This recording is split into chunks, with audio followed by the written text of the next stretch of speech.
"You won't walk tomorrow," he had told her once in a voice that didn't need to be loud to end a conversation. She pulled him closer anyway. She shoved her hands into his wound at 3 a.m. in a Baltimore alley. No gloves, no anesthesia. Rain coming down like the city was trying to drown something it was ashamed of. He had a gun in his coat and blood on his teeth, and he was still trying to tell her to leave. She didn't leave. That was the first mistake. Or the first miracle. Emily Carter still isn't sure which one it was. But she knows this. The night she saved the most dangerous man in Baltimore was the night she finally stopped being afraid of her own life. If someone has ever told you that loving the wrong person would destroy you, stay with me. Subscribe right now, follow every part to the end, and drop a comment telling me what city you're watching from. I want to see exactly how far this story goes. The boy's name was Marcus, 17 years old, 142 pounds. A mother in the hallway who had already started making the sound that Emily Carter had learned after 6 years in the ER was the sound a person makes when the last version of their life ends.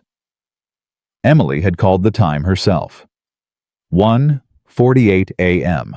She had walked out of Johns Hopkins at 3:17 without her shoes on, carrying them in her left hand, because she couldn't stand the feel of them anymore, because every step in those shoes had been a step toward Marcus Eldridge's flatline, and she needed to be in something different, even if different just meant wet socks on cold Baltimore pavement. She had her coffee.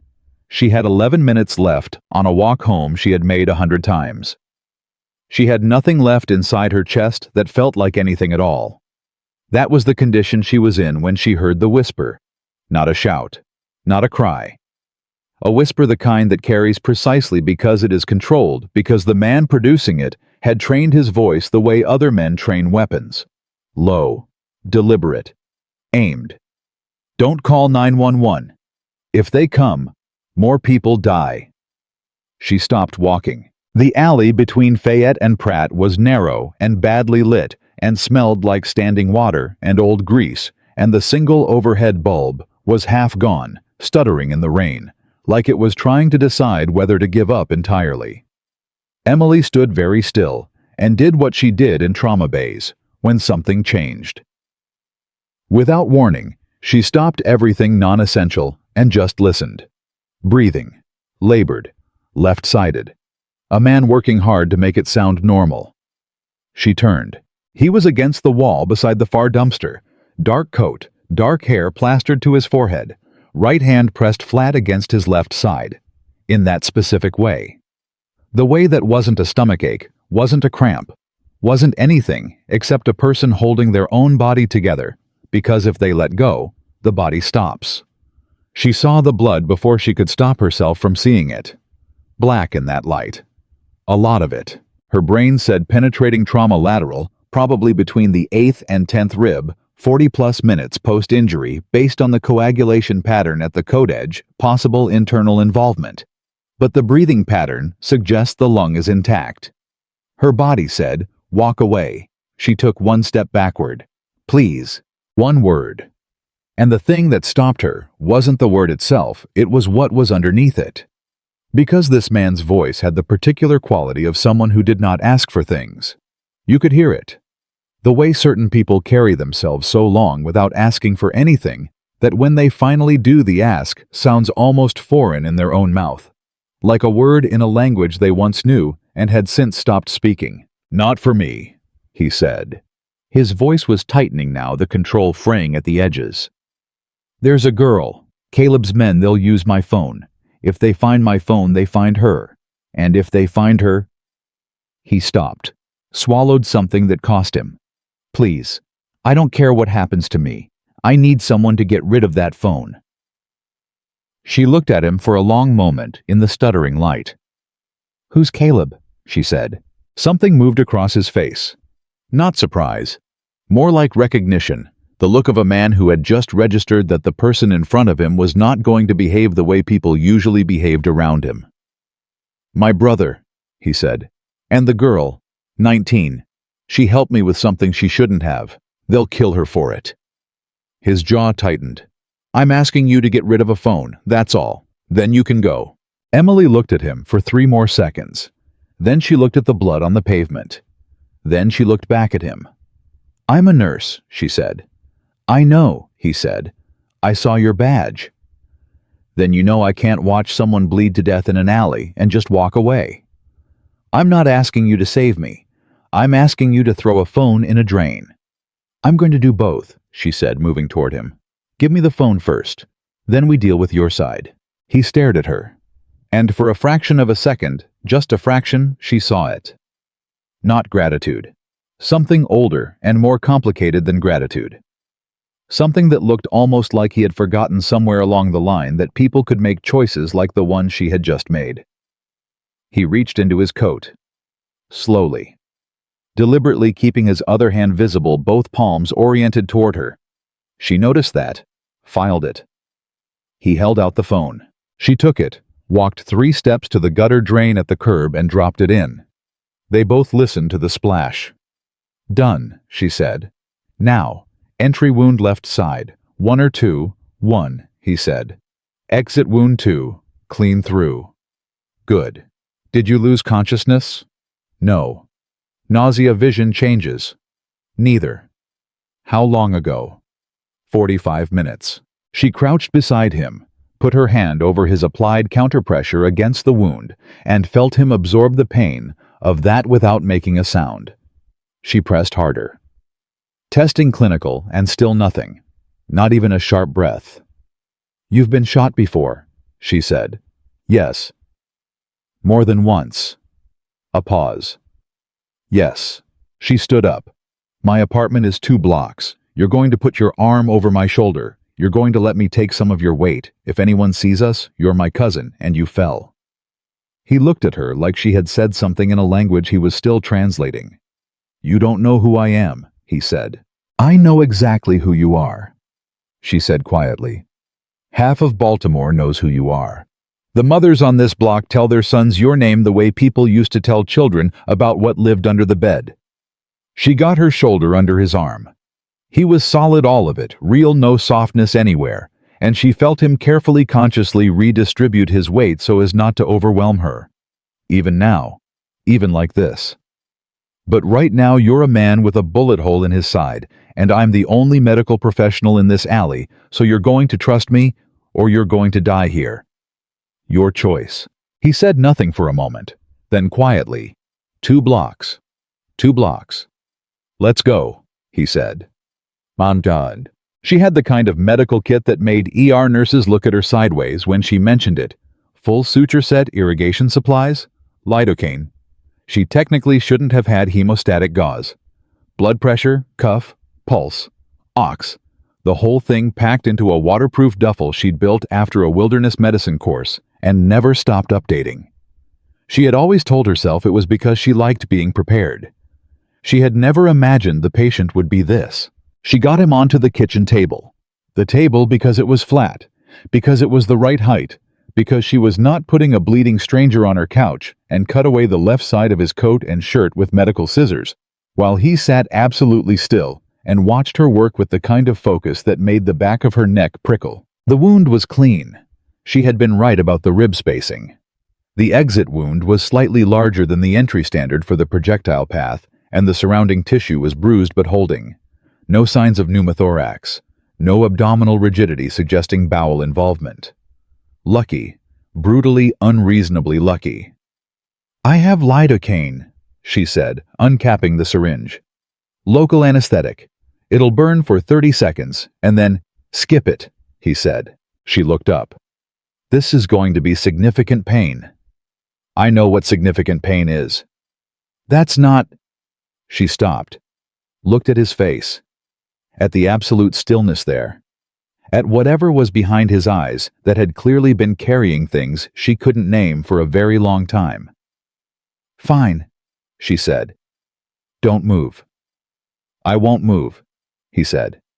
He didn't. She irrigated. She debrided. She placed 12 interrupted sutures with the precision she'd spent a decade building, and the man on her kitchen table made no sound. Moved. No muscle gave her nothing except that same absolute stillness that was starting to feel less like toughness and more like someone who had simply learned a very long time ago that showing pain was something that happened to other people. She was tying off the last suture when he spoke. "The boy," he said. "The one you lost tonight." She didn't answer immediately. "What about him?" "You said he was 17. "I did." "What was his name?" She paused, looked up. "Marcus Eldridge." Something moved through Jack Sullivan's face. Something she couldn't quite name. "I knew a Marcus Eldridge," he said carefully. "Not well. He lived on Pratt near the school. Little kid. Used to try to sell lemonade in November because he didn't understand why it was a summer thing." Emily's hands had gone still. "That was probably a different—" she started. "His mother is Sandra," Jack said. "Braids. Always wore a yellow coat." The kitchen was very quiet. "That's him," Emily said. Her voice came out flat in a way she hadn't intended. Jack closed his eyes briefly.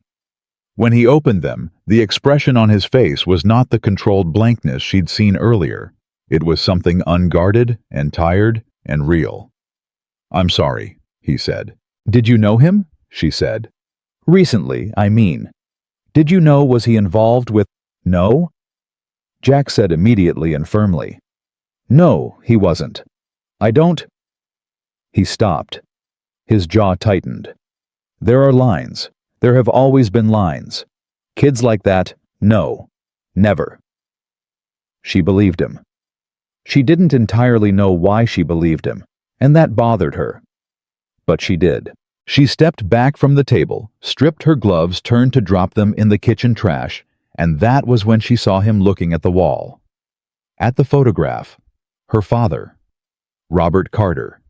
EMS uniform, 2003, standing in front of his unit, with his arm around a 12-year-old Emily, who was squinting against the sun. He was laughing. He was always laughing in photographs.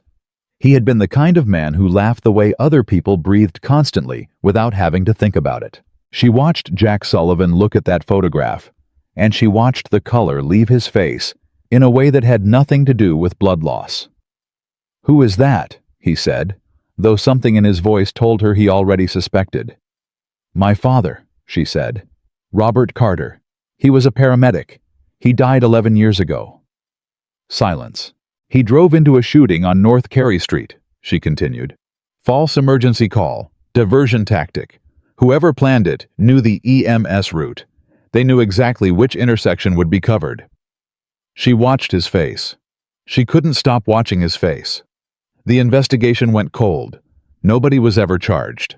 Jack Sullivan was not looking at the photograph anymore. He was looking at his hands flat on the table, and she could actually see something moving through him that he was struggling to contain. "Jack," she said. He raised his head slowly, and Emily Carter saw in the face of the most dangerous man in Baltimore something she had not expected and could not immediately name, because it was not the cold distance she had braced for, and it was not calculated performance. It was shame, raw, specific, and ancient. "Your father died," he said, and his voice was barely above that same whisper she had first heard in the alley. The one that carried because it was controlled, except now the control was cracking in a way that made it even quieter. "Because of my family." The words moved through Emily like cold water. She didn't scream. She was not a woman who screamed.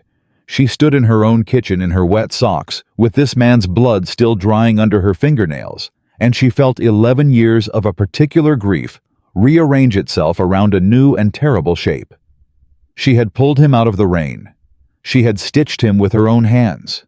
She had dropped his phone in a drain to save a girl she didn't know. And now he was sitting at her table, telling her that the hole in her life, the one that had never fully closed, the one she had built her whole career around, as if saving enough strangers might someday balance the ledger, for the one stranger she hadn't been there to save had his name on it. Or his family's name, which in Baltimore she had always understood was the same thing. She put both hands on the kitchen counter behind her, steadied herself against it. "Say that again," she said. Quiet, completely level. He didn't look away. She would remember that later, that he did not look away.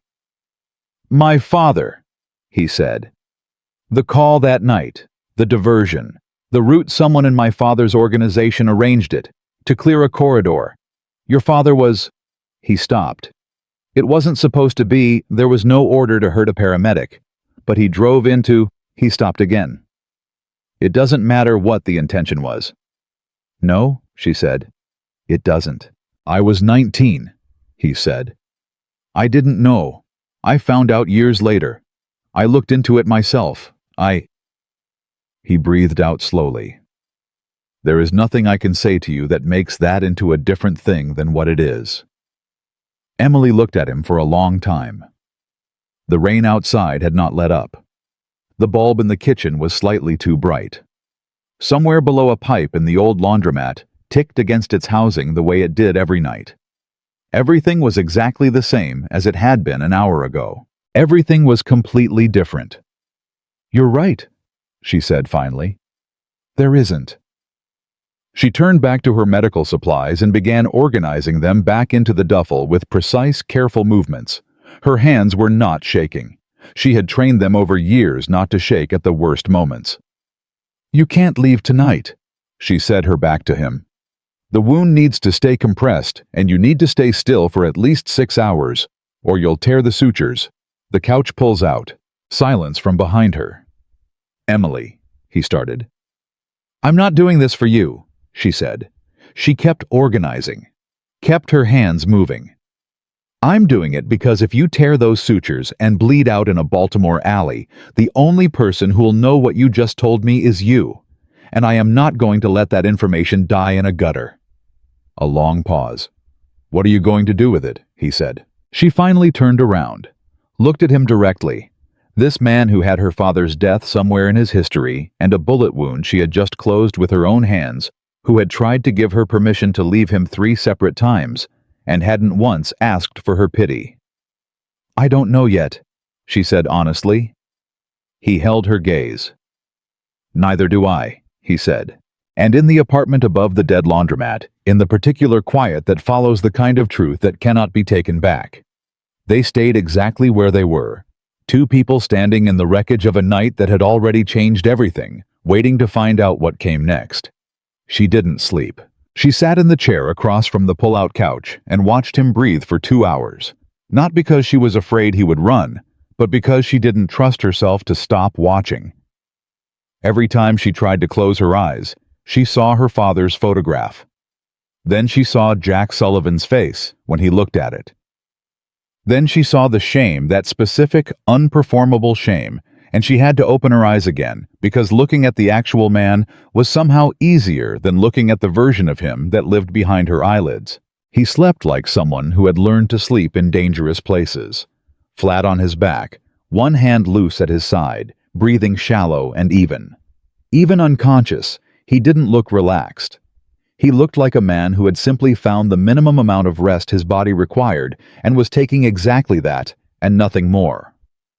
At 5:47 his eyes opened, not gradually, all at once like a switch. He saw the knife in his own hand. Before she did, she hadn't even seen him reach for it, hadn't registered the movement, and she was already on her feet by the time she realized what was happening, because 6 years in trauma had given her a body that moved before her brain finished processing. She held up his gun. Both hands. Pointed at the ceiling, not at him, because she wasn't stupid and she wasn't trying to escalate. You can threaten me, she said, after I check your sutures. He stared at her. The knife was still in his hand. His eyes moved around the room in 3 seconds flat. Door, window, her door again, and then something behind them settled, and he set the knife on the cushion beside him. How long was I out? He said. Almost 4 hours. You watched me the whole time. I'm a nurse. It's called monitoring a patient. He sat up slowly, one hand bracing against the pull-out frame. She crossed to him before he could argue and pressed 2 fingers against the suture line through his shirt. Firm. Checking for seepage, for the give of skin that meant internal bleeding was pooling somewhere it shouldn't be. He looked straight ahead while she worked. Jaw set. Not from pain she was being careful, but from something else. The particular discomfort of being tended to by someone when you were not accustomed to being tended to by anyone. It's holding, she said. Don't lift anything heavier than a coffee cup today. I need to make calls, he said. My phone is at the bottom of a storm drain on Pratt Street, she said, which you asked me to do, which I did. He closed his eyes briefly. I know I just Ava, the girl. I need to know if she's... Is there someone you trust who can check on her? Someone who doesn't know where you are? He thought for 3 seconds. Marcus, he said, then stopped. My Marcus, not... He exhaled. One of my men, Marcus Webb. If Caleb doesn't know we're connected. Do you have his number memorized? Yes. She went to the kitchen drawer where she kept an old prepaid phone she'd bought 2 years ago when her regular phone was being repaired and never thrown away. She brought it back and held it out. He looked at it, then at her. You keep a burner phone, he said. I keep a backup phone, she said. Call it what you want. He took it, dialed, waited. She watched his face during the rings, each one adding a layer of something tight around his eyes, and then the call connected, and the tension dropped 2 full degrees in his shoulders. Ava, he said quietly, are you somewhere safe right now? Don't say where. Just yes or no. A pause. Good. Stay there. Don't contact anyone from the usual channels. I'll reach you through web when it's clear. Another pause, and his voice shifted into something lower and more private, something that clearly cost him to say out loud. I know, I'm sorry. That's not, I know. He ended the call, held the phone in his hands for a moment without speaking. She's safe, Emily said.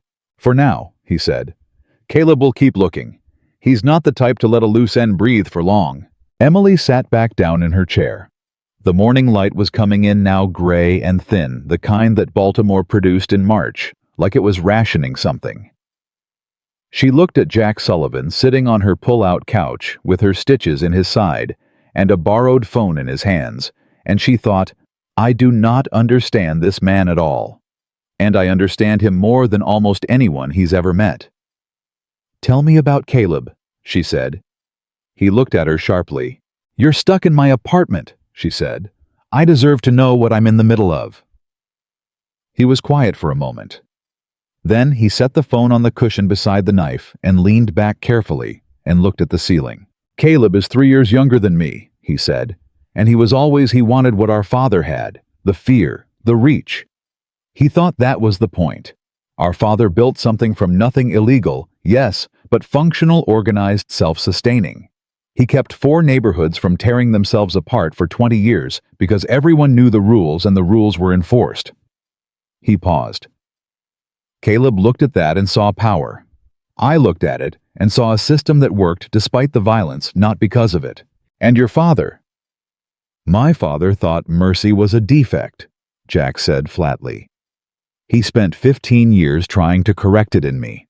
He never fully succeeded, which he considered a personal failure right up until he died. The way he said it, not with anger, not with grief, with a kind of exhausted precision, like he had processed this information so many times, it had worn smooth, made her chest ache in a way she hadn't expected. When did you take over? She said. 7 years ago, when he had a stroke and couldn't run things anymore. He lowered his gaze from the ceiling and looked at her. Caleb expected to inherit it. He was there every day, learning, performing, doing everything our father asked. I was the one who stepped back, who went to actual school, who kept my distance. His jaw tightened. And then our father handed it to me anyway, in front of everyone. He said Caleb was too emotional, too reactive. He'd burn everything down in a year. A beat. He wasn't wrong about that. So Caleb has been waiting 7 years, Emily said. Caleb has been building for 7 years, Jack corrected. There's a difference. Waiting is passive. What Caleb does is architecture. He's been quietly moving pieces, building his own network inside mine, buying loyalties I thought were solid. He stopped. His voice had gone flat in a way that was worse than anger. The men who shot me last night, 3 of them worked for me for 4 years. That's why you can't go to your own people, she said. I don't know which ones are still mine, he said. That's the honest answer. I know Marcus Webb is clean, maybe 4 others, Maybe. The rest. He shook his head slightly. Caleb is better at this part than I ever gave him credit for. Emily was quiet for a moment. Outside, a delivery truck was reversing down the alley, its backup beeping, cutting through the morning. The city was waking up around them, indifferent and relentless, the way cities always were. "What were you trying to do?" she said. "Before all this, before Caleb moved." He looked at her like the question surprised him. Not the asking of it, but that she had phrased it in the past tense. Before. Like she understood that there had been a plan that was now interrupted. "I was building out," he said slowly. "Transitioning. I have people, I have contacts in security contracting, in private logistics, in community infrastructure, legitimate channels. The network I built over 7 years, the communication infrastructure, the street-level intelligence, the neighborhood coverage. It's more effective than anything the city's private security sector has. I was going to take it legal." He paused. "Slowly, over 2 or 3 years, clean the money, move the people, create something that did the same job but inside the law."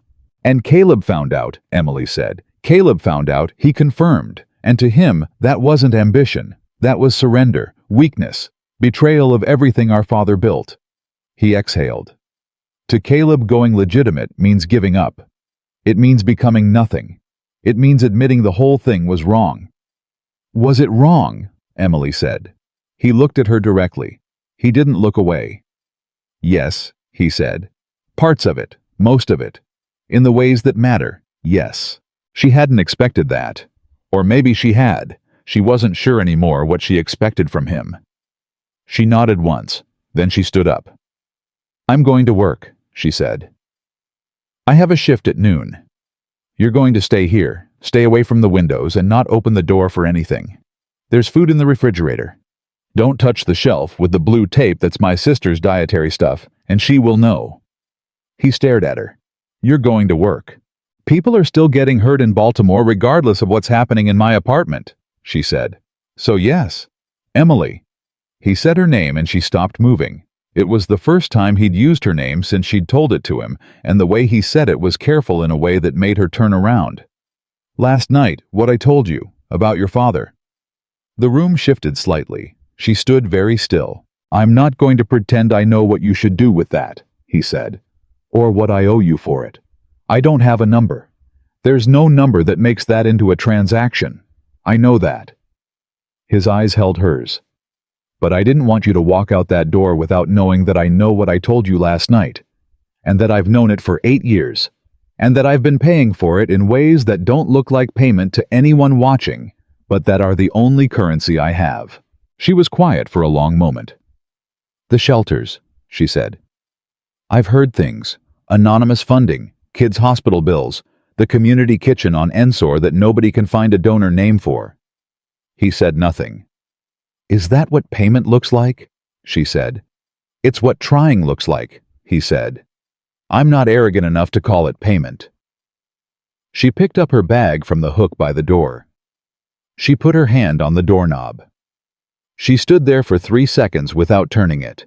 "Don't move the sutures," she said, and she left. She thought about him all through the first 4 hours of her shift, which irritated her profoundly, because she was not a woman who got distracted by men, and she was especially not a woman who got distracted by men who represented approximately everything that had gone wrong in her life and her city. She changed bandages and triaged a man with a dislocated shoulder, and talked a 14-year-old girl through a panic attack in Bay 3, and did all of it competently, automatically, while some background process in her brain kept turning over the same material like a piece of glass in a tumbler. He funds shelters. He pays hospital bills. He built the street where your father died. She was in the break room at 4 o'clock when the boy came in. She heard the commotion before she saw it, the particular sharp urgency of the intake desk when someone came through the doors who needed to be moving faster than they were. She was out of the break room in 4 seconds. The boy was maybe 15, maybe. Small for his age, whatever his age was, wearing a hoodie with a logo she recognized from 2 blocks over, which told her things she didn't want to know. He had a wound on his left arm, not a bullet wound, A blade wound, clean and deep, the kind that comes from not getting your arm up in time. He was trying to hold it together with his own hand, and not quite managing. His name was Dion. She got that from his intake band when she got him into a bay and got the wound cleaned.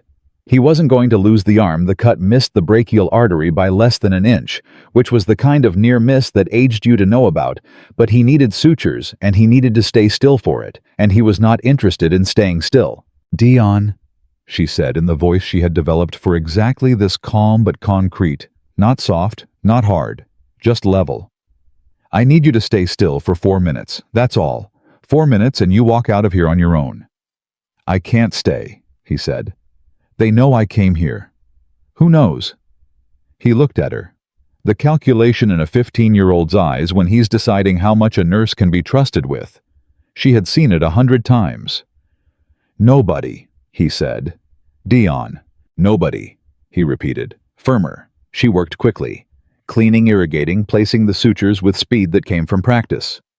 He was watching her hands, not fearfully, but with a focused attention that reminded her suddenly and uncomfortably of someone else. "How do you know Jack Sullivan?" she said without looking up. His whole body went rigid. "I don't," he said immediately. "You have his number written on the inside of your left wrist in permanent marker," she said. She tied off a suture. "Under the blood. I saw it when I cleaned the wound." Silence. "He's not someone to mess with," she said carefully. "He's not messing," Dion said, and his voice had shifted into something that was not quite defiance and not quite pride. Something protective. "He keeps the block off my back. He pays for my sister's asthma medication every month. Has for 2 years. Nobody else does that." A pause. "He doesn't ask for nothing back." Emily placed the last suture in silence. When she was done, she bandaged the arm and wrote his discharge instructions and walked him to the door herself, which she didn't always do. At the door, she stopped him. "If you talk to him," she said, "tell him the nurse says the blood pressure medication on the second shelf works better if he takes it with food." Dion looked at her for a long moment. "You know him," he said. "Tell him," she said. "He'll understand." She walked back to her station, knowing that she had just sent a message through a 15-year-old boy to a man she had stitched back together in her kitchen at 3 in the morning, and that the message was not really about blood pressure medication, and that Jack Sullivan would know exactly what it meant. It meant, "I see you. The parts of you that pay for asthma medication and stay anonymous about it. The parts that give a phone number to a kid on a bad block so he has somewhere to call. I see those parts, and they don't erase the other parts, but they exist. And I am paying attention to everything." She got home at 7:40. He was in the kitchen. He had, without being asked, fixed the broken burner on her stove, the one that had been clicking uselessly for 3 months, and made soup from things she had in the refrigerator, and there was a bowl set aside with a lid on it. She stopped in the doorway. "There's a loose wire behind the stove," he said without turning around. "And your lock on the fire door is wrong. It'll open from outside with a credit card. I fixed both." "You fixed my stove," she said. "You fixed a bullet wound with sewing supplies," he said. "We're both operating outside our job descriptions." She sat down at the table where she had sutured him the night before. She looked at the bowl of soup and thought about Dion's arm and her father's photograph and the phone at the bottom of the storm drain. "Caleb's escalating," Jack said, sitting down across from her. Webb called. "2 of my legitimate business partners were visited this afternoon. Intimidation, standard playbook. Caleb's telling them I'm finished and they should transfer their arrangements to him." "Is he right?" she said. "Are you finished?" "Not yet," he said. "But the window is closing." She ate the soup. It was good. That bothered her a little. "Tell me about the trafficking," she said. He looked up sharply. "Dion said something at the hospital," she said. "Not about you, about the neighborhood, about certain routes. I've been a trauma nurse in this city for 6 years, Jack. I know what the language around trafficking sounds like, even when people are trying not to use the words." He was very still. "Caleb," he said finally. "Not me. Let me be completely clear about that. It was a line I never crossed, and the fact that I wouldn't cross it is half the reason we're in this situation. Caleb has a pipeline. It runs through the port. It's been operating for 8 months, and I've been trying to build a case to destroy it without burning down everything around it." "Building a case," she repeated. "Like evidence. Like documentation," he said. "Financial records, movement logs, names of the police contacts who clear the shipping manifests." He paused. "I have most of it. Not all of it." "And Ava was helping you organize it," Emily said. He looked at her steadily. "She found out about the pipeline on her own. Came to me. She's not in this life, Emily. She's a graduate student. She stumbled into something, and instead of going to police that Caleb owns, she came to me." "So you have an evidence file on your brother's trafficking operation," she said. "Yes. And you can't go to most of the police." "No.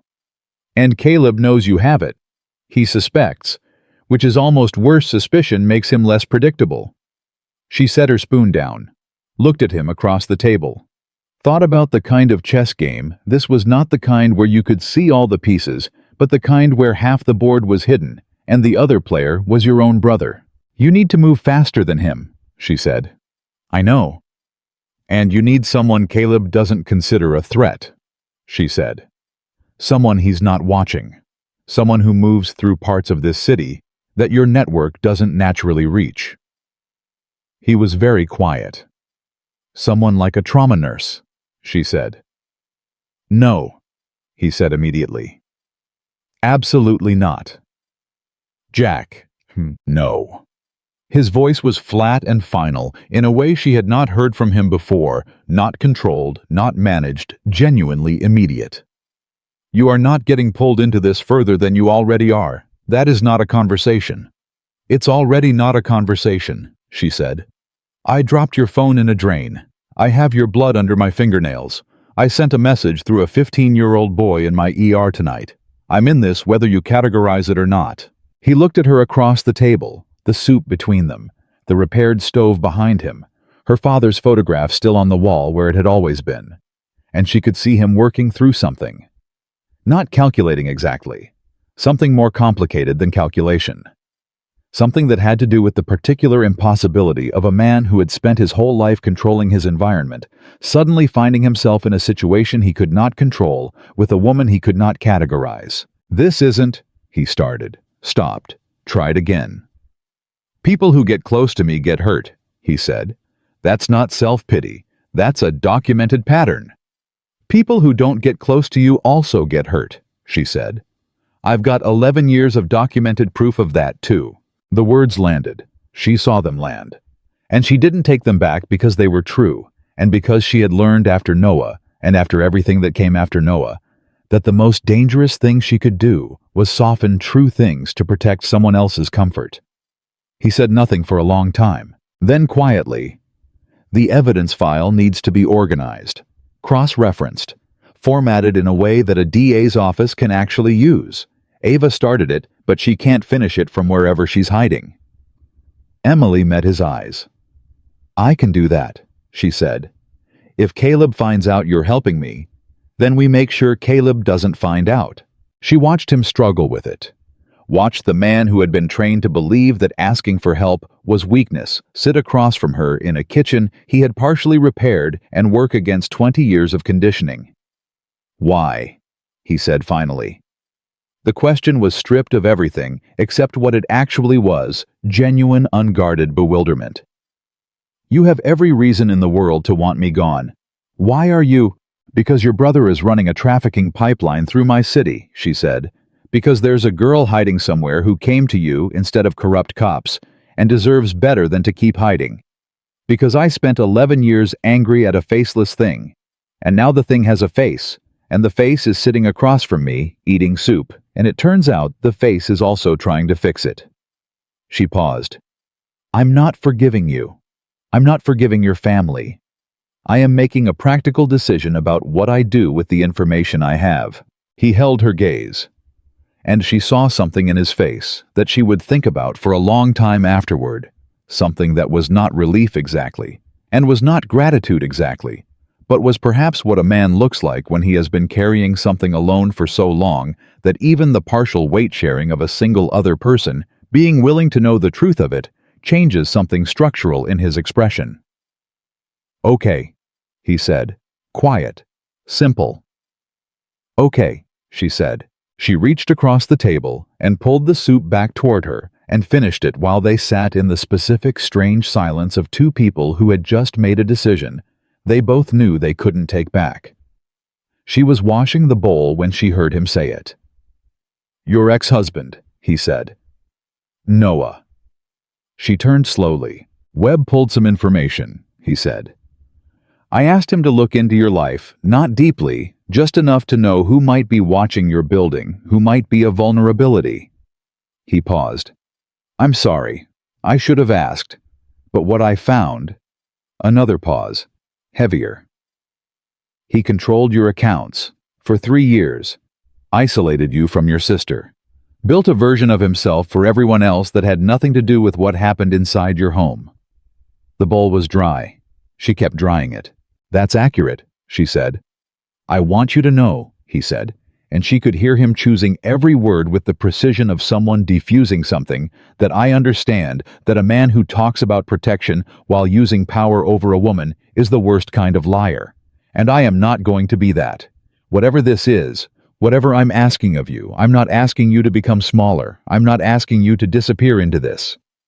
She turned around. He was looking at her straight on, no performance in it, no strategy. "I spent my life making people afraid of me," he said.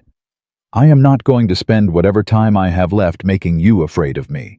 That is a line." The apartment was quiet. The repaired stove sat silent behind him. Her father's photograph was on the wall. She thought about Marcus Eldridge, 17 years old, and his mother's yellow coat and Dion's arm, and a girl hiding somewhere with a graduate degree, and evidence that could take down a trafficking network, and the way Jack Sullivan had looked at a photograph of a dead man and told the truth about it when he had no obligation to tell her anything. She was not going to confuse any of this with simple. But she was not going to confuse complicated with impossible either. Then from outside a sound. Not loud, not an alarm. The specific sound of a car slowing down and stopping directly below the window engine running, not parking. Jack heard it the same moment she did. She watched his whole body change. Not panic. No, nothing like panic. The opposite. Something shutting down the civilian version of him and bringing something else fully online fast and complete. "Get away from the windows," he said quietly. "Right now." She moved. He was already on his feet, moving to the side wall. One hand pressed briefly against his injured side, checking, assessing. And she could see him calculating, running through something internal. And his face had gone completely still in a way that was entirely different from the stillness she had seen at the kitchen table. That had been the stillness of a man learning to be human. This was the stillness of a man who was very, very good at surviving. The car below idled for 30 seconds. Then it moved on.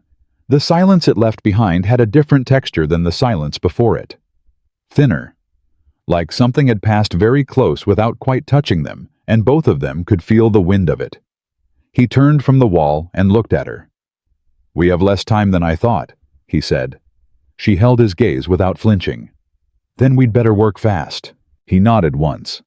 And somewhere in that nod was the moment the two of them stopped being a nurse and a patient in an accidental situation, and became something else entirely, two people who had separately and then together decided that what Caleb Sullivan was doing in this city was going to end. One way or another. The only question now was the cost. They worked through the night, not side by side, not at first. Jack sat at the far end of the table with Webb's files spread in front of him, physical documents that Marcus Webb had delivered through a channel Emily hadn't asked about, and didn't want to know the details of slid under her door at 11 p.m., in a manila envelope with no name on it. Emily sat at the other end with her laptop and a legal pad, building the organizational structure that would make Caleb Sullivan's trafficking pipeline legible to a DA's office that had never seen anything like it. She had done medical chart documentation for 6 years. The skills translated more directly than she expected. Cross-reference. Source verification. Timeline construction. The language was different. Shipping manifests instead of medication logs. Police badge numbers instead of physician. IDs, Port Authority contact names, instead of insurance codes, but the architecture was the same. You were building a story that a stranger had to follow without gaps. Every gap was an acquittal. The manifest discrepancies, she said at 1:43 in the morning. The ones from August through November. They're not random. They follow a tide pattern. Jack looked up from his side of the table. Low inspection windows, he said slowly. The Port Authority reduces overnight staff during specific tidal cycles because heavy cargo movement becomes logistically unfavorable. Caleb figured out the schedule. Which means someone inside the Port Authority told him the schedule, she said. Which means we need the name, he said. He reached across the table and turned 2 pages in the document stack in front of him, found what he was looking for, and slid it toward her. A name. A badge number. A series of dates that lined up with the manifest gaps like a key into a lock. She added it to the file. Kept working. This was how it went. Not romantic, not tender, functional and fast. 2 people who had both spent years being competent at difficult things in high-pressure environments, finding a working rhythm together, the way instruments find a key. She would identify a gap, and he would have the piece to fill it. He would find a name, and she would already have the corresponding financial record cross-tabbed 3 pages over. Around 3 in the morning, he got up to get water and came back and stood behind her for a moment, looking at what she'd built on her laptop screen. She felt him there before she heard him move. Something about the quality of the air changed when he was close had been changing for 2 days, in ways she was cataloging carefully and not yet doing anything with. "This is good," he said quietly. "This is Emily. This is genuinely good. A real DA's office could use this. A real DA who isn't on Caleb's payroll," she said. "I have a name," he said. "Federal level. I've been holding it for the right moment." "Is this the right moment?" He paused. "It's getting closer." She nodded, kept working. He went back to his side of the table. At 4:15, she made a mistake. Not in the document in herself. She had been looking at a photograph in the file. A surveillance photo Webb had obtained of a shipping container being unloaded at an irregular hour. And she had been looking at it with the clinical detachment she used for trauma photographs in her professional life. And then something in her shifted without warning, and she thought about the people inside that container, and the clinical detachment dissolved entirely. She put the photograph face down on the table, pressed both palms flat on the surface. "Hey," Jack said. She shook her head once. "I'm fine." "You're not," he said. Simple statement, no pressure in it, just accurate. "I will be in 30 seconds, she said. "I just need—" She breathed out slowly. 6 years in emergency medicine, and this is what gets me. Not the blood, not the flatlines. This. Because the blood and the flatlines are things you can fight, he said. "And this—" He stopped. "This happened before you were in the room." She looked up at him. "That's the part that breaks people," he said. "The things that happened before you could do anything. I know something about that." She held his gaze for a moment. Then she turned the photograph face up again and kept working, because the best thing she could do for the people in that photograph was finish the file. He seemed to understand that because he didn't say anything else. He just picked up the next document on his stack and went back to work. That was the moment she understood, not consciously, not in a way she was ready to name, that this man specifically in this particular way was dangerous to her. Not in the way his brother was dangerous. In the much more difficult way of someone whose presence made things easier to bear. She had been alone for 2 years since Noah. She had built the aloneness carefully like a structure she trusted. And she was not going to let one night of soup and a repaired stove and 4 hours of parallel work dismantle something she had built with a great deal of pain and intention. She told herself that clearly.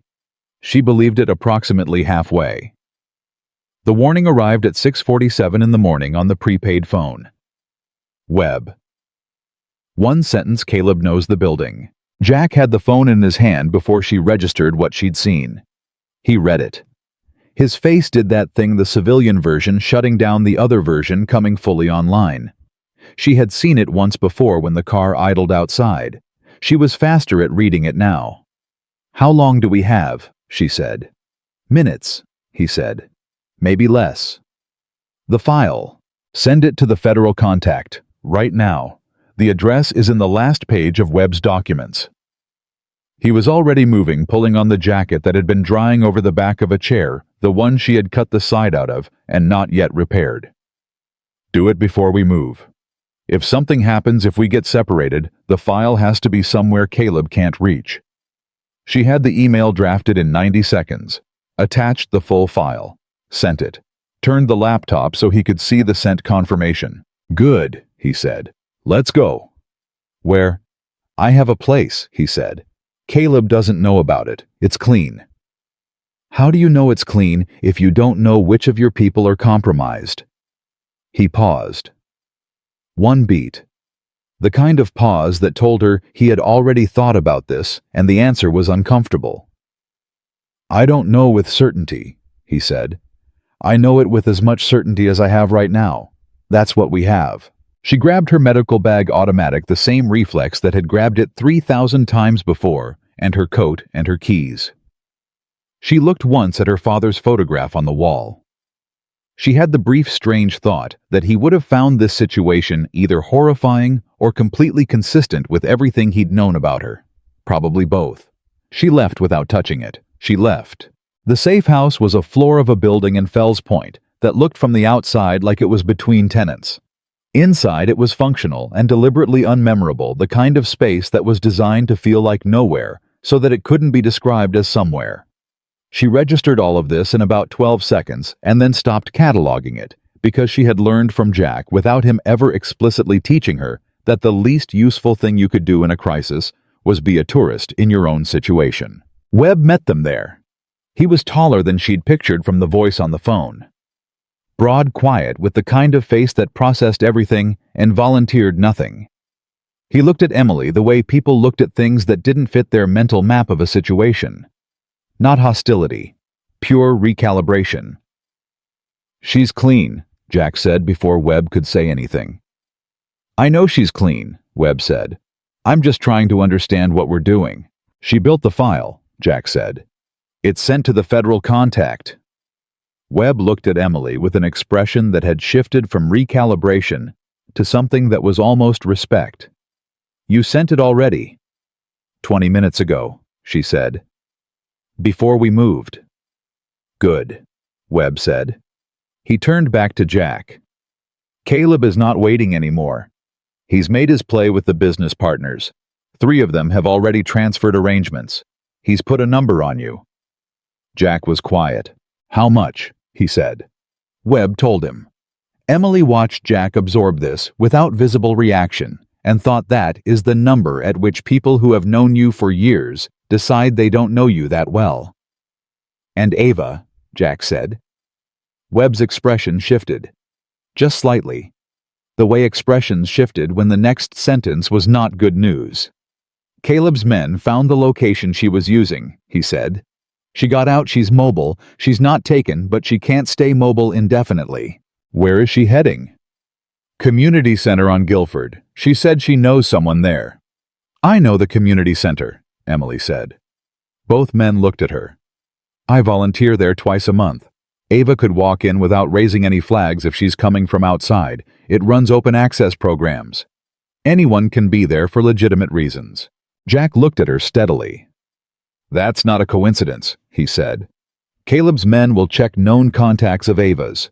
If they trace her to the community center, then we need to get her out before they trace it," Emily said. Jack said with a specific flatness. "I'm already in this, Jack. You said it yourself, we don't have time for categories anymore." He and Webb exchanged a look, the kind of look that contained an entire conversation in about 1.5 seconds. "I go to the community center," Emily said. "I'm a regular there. My face is known. I walk in, I walk out with Ava. It looks like nothing.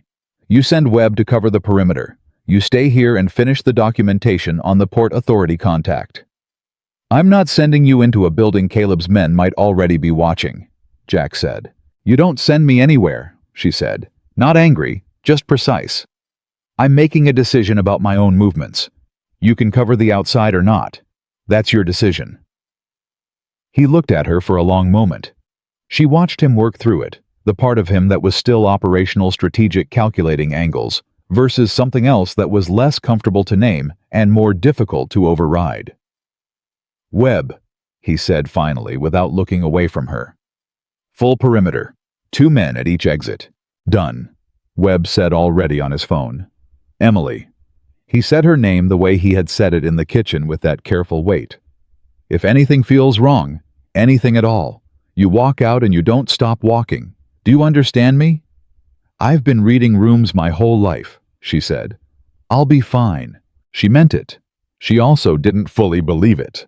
Those two things were not mutually exclusive, and she had learned in 6 years of emergency medicine that sometimes you moved toward the thing that scared you, not because the fear wasn't real, but because the cost of not moving was higher. She walked into the community center at 9:43 in the morning, looking like exactly what she was, a volunteer who had come in on an off-day medical bag over one shoulder, wearing the ID badge she always wore when she came here.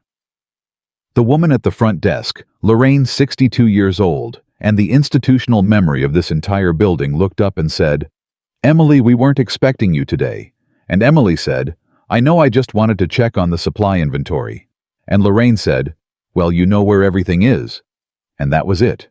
She found Ava in the second-floor storage room, sitting on the floor against the wall with her knees pulled to her chest, and a phone with a dead battery in her hand, looking like someone who had been running on adrenaline for 20 hours and had just hit the wall. She was younger than Emily expected.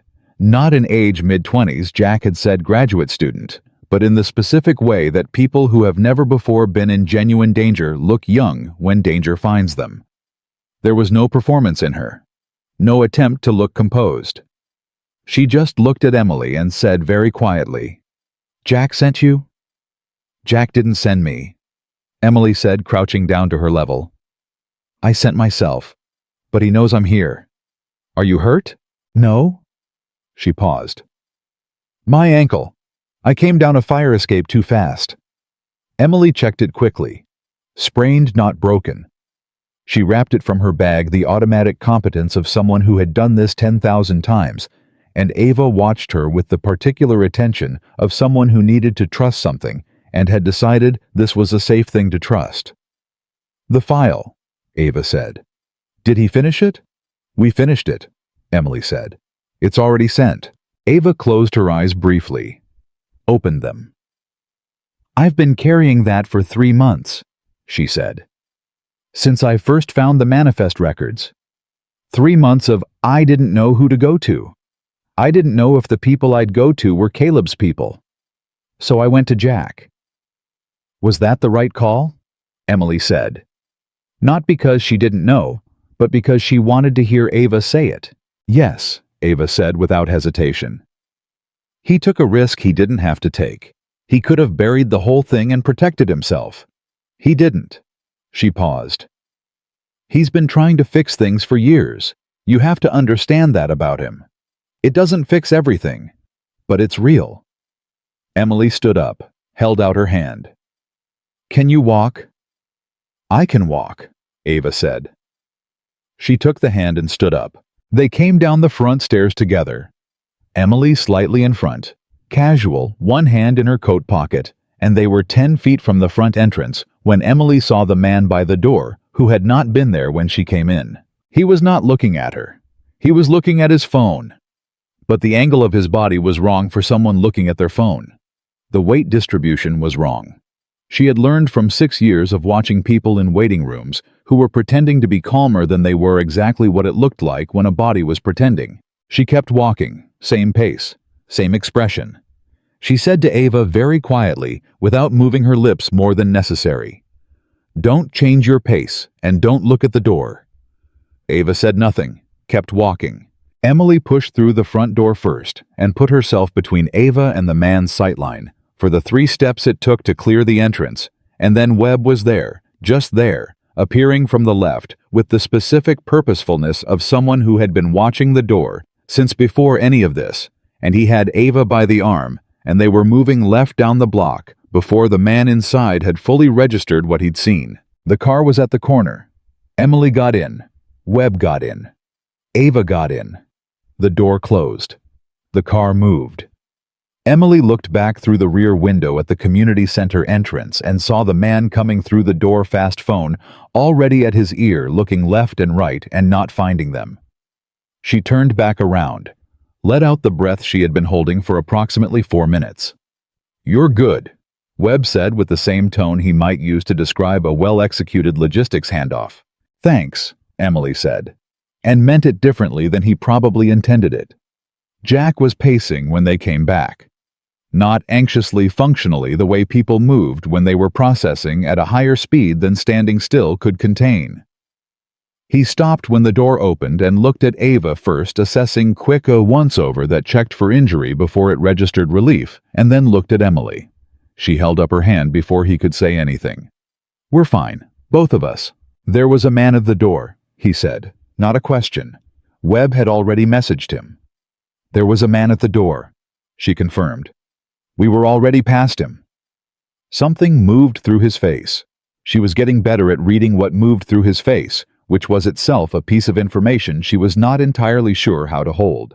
Ava crossed the room and hugged Jack Sullivan with the kind of directness that only people who genuinely trusted someone could manage. No performance, no hesitation.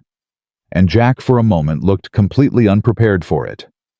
Then his hand came up and he held on briefly, and Emily looked away. Not because it was private exactly, but because it felt like something she was not yet sure she had permission to witness. "The file is sent," Jack told Ava. "You're done. The part you played, it's done.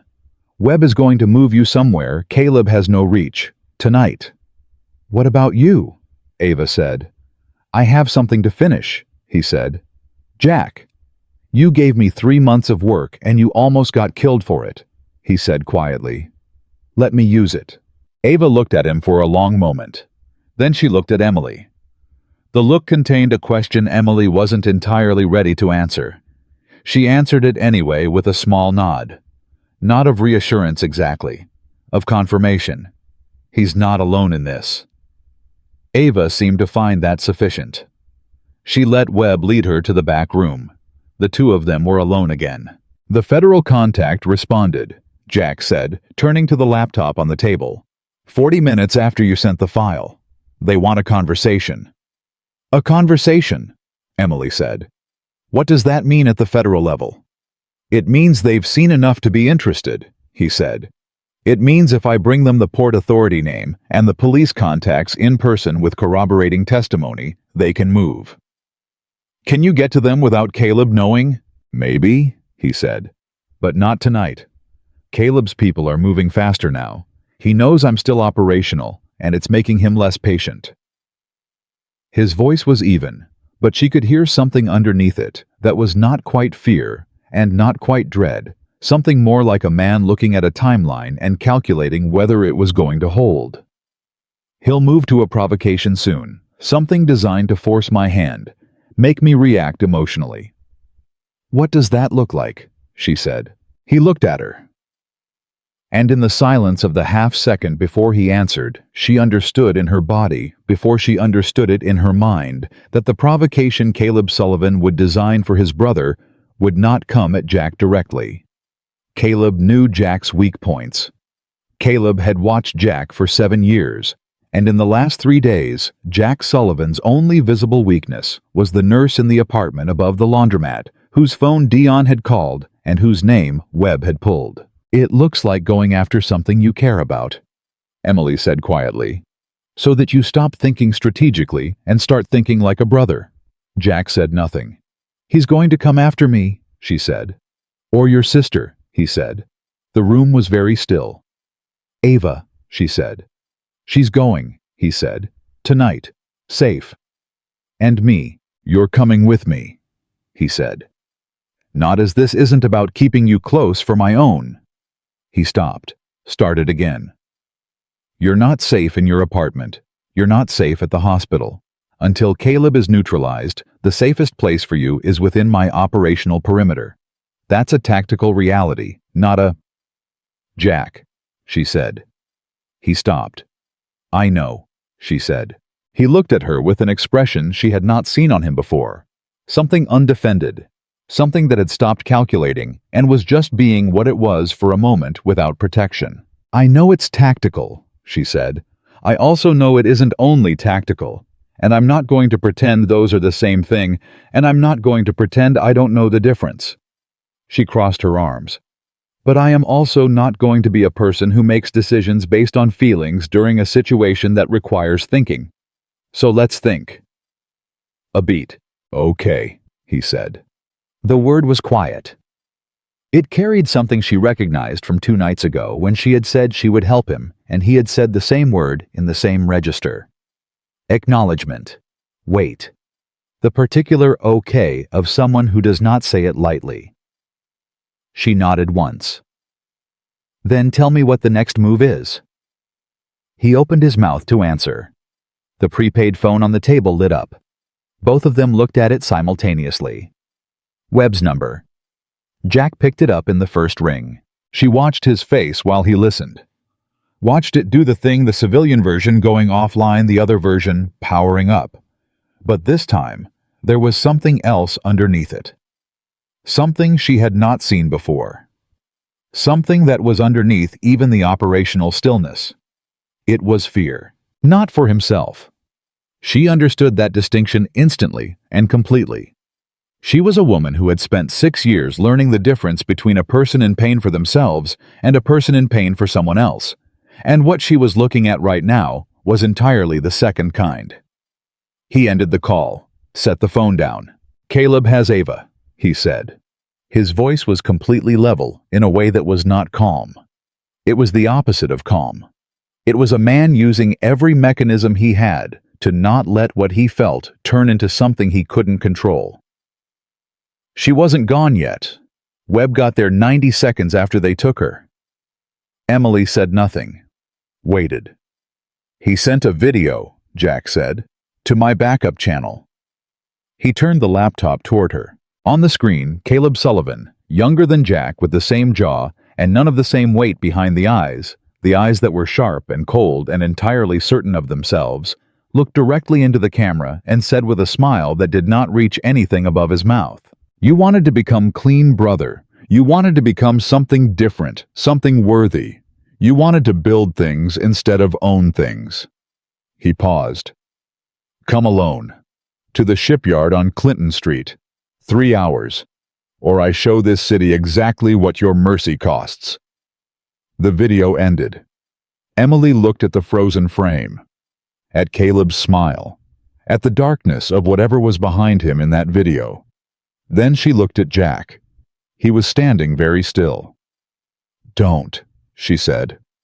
He looked at her. Whatever you're building toward right now, she said. Whatever version of the next 3 hours you're putting together in your head where you walk in there and it ends badly for everyone, don't build that version.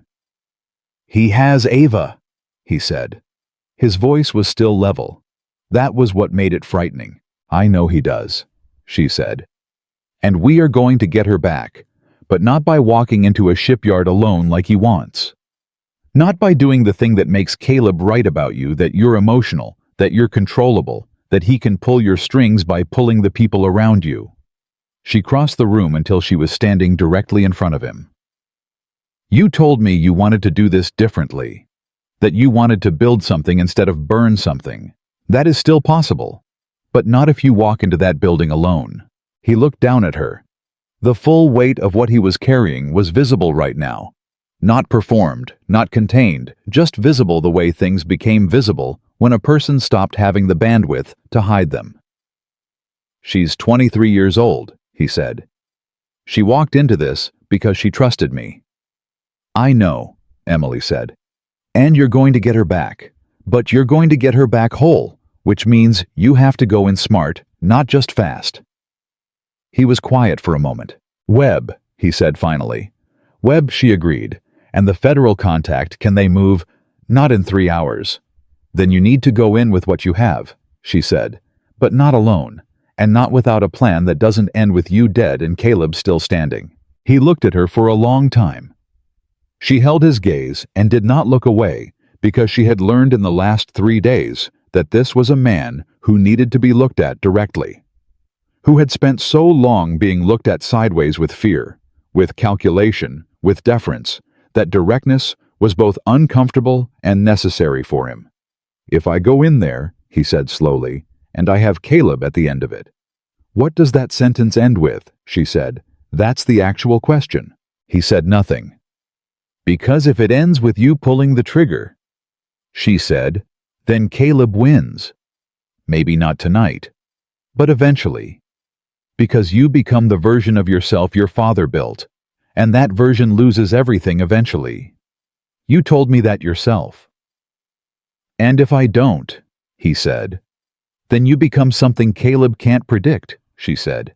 "And a man Caleb can't predict is the one thing Caleb has never in his life had to face." The 3 hours were already counting down. Jack Sullivan looked at Emily Carter, a trauma nurse from Baltimore, who had found him bleeding in an alley 72 hours ago and had chosen at every subsequent decision point the harder and more costly and more human option, and she watched him make a choice that had nothing to do with tactics and everything to do with who he was trying to become. "We plan," he said, "together, all of it." "All of it," she said. He nodded once, pulled the laptop toward them both, and they got to work. Neither of them said what both of them knew, that planning was not the same as surviving, and that the shipyard on Clinton Street in 3 hours was not the kind of place where plans reliably held their shape. But they planned anyway because the alternative was to stop trying, and neither of them, it turned out, was built for that. Outside somewhere across the city, in a building they couldn't see from here, Ava waited. And the clock moved. The plan had 7 steps. They made it to 4. Webb drove. Jack sat in front. Emily sat in the back with her medical bag between her feet and her hands loose in her lap, the way she sat in the ER when she was waiting for a patient to crash and didn't want her body to telegraph the anticipation. She had learned that stillness years ago. It was useful now in ways she hadn't expected when she learned it. Nobody spoke for the first 6 minutes. Then Webb said without turning his head, "Federal contact confirmed their monitoring. They can't move until there's an overt act on record. But they're listening."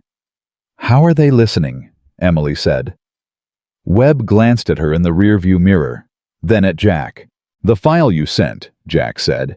"The federal contact embedded a passive monitoring protocol in the confirmation response. When you opened the confirmation email on the laptop, it activated. They've had audio from the safe house for the last 4 hours." Emily absorbed this. "So they heard us plan?" "Yes. And they didn't stop us." "They can't stop us," Jack said. "They can only document what happens. If Caleb commits an overt act on federal record tonight, kidnapping assault weapons charges, they can move within the hour."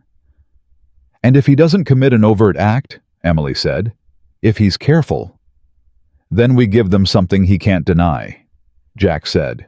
She looked at the back of his head, the set of his shoulders, the way he was holding himself with the particular careful stillness of someone managing something that wanted very badly to become something else.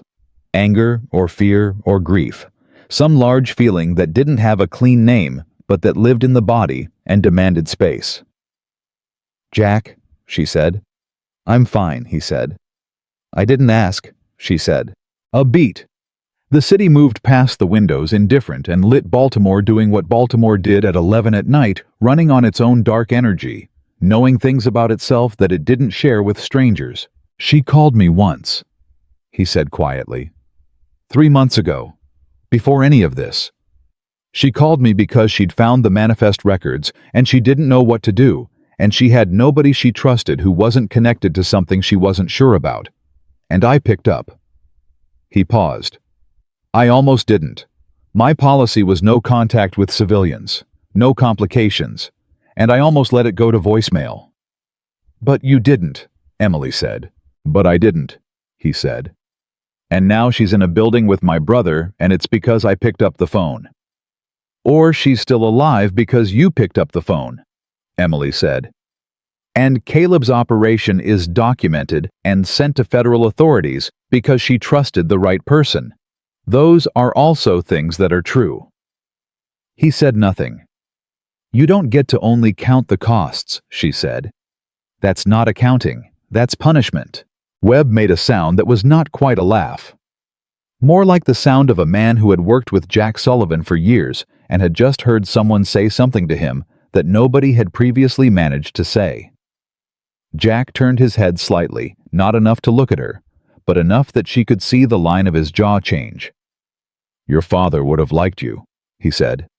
It came out quiet and unplanned, and she could tell from the way he said it that he hadn't meant to say it out loud. She felt it land in her chest, held it there, didn't speak for a moment. He liked everyone who argued back, she said finally. It was his primary quality test.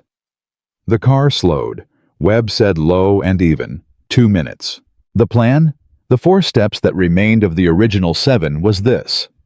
Webb's 2 remaining clean men were already inside the shipyard perimeter in positions they had taken 40 minutes ago. Jack would enter through the main access and present himself as Caleb demanded. Emily would come through the east maintenance entrance with Webb 60 seconds behind Jack, using the access code that one of Webb's men had pulled from a Port Authority employee who owed Jack a favor that predated Caleb's interference. She would find Ava. She would get Ava out. Jack would handle Caleb. What handle meant they had not fully specified. She had noticed that. She had let it remain unspecified because she understood from the conversation at the safe house table that specifying it would require Jack to commit to something he wasn't yet certain he could commit to. And forcing a commitment he couldn't keep was worse than leaving space for him to decide in the moment. She trusted him to decide correctly. She didn't know when she had started trusting that. Somewhere between the soup and the repaired stove and 4 hours of parallel work at a kitchen table. Somewhere between the photograph and the shame and the word okay said in the register of a man who meant it. She trusted it anyway. Webb stopped the car 1 block east. 60 seconds after Jack enters, Webb said. Not before. 60 seconds, she confirmed. Jack opened his door. He paused with one hand on the frame, not looking back, and she could see him thinking about whether to say something. She could see the shape of several sentences he was considering and rejecting. Don't get shot, she said. I've already used my good suture thread on you. He made the sound that was almost a laugh. Then he got out.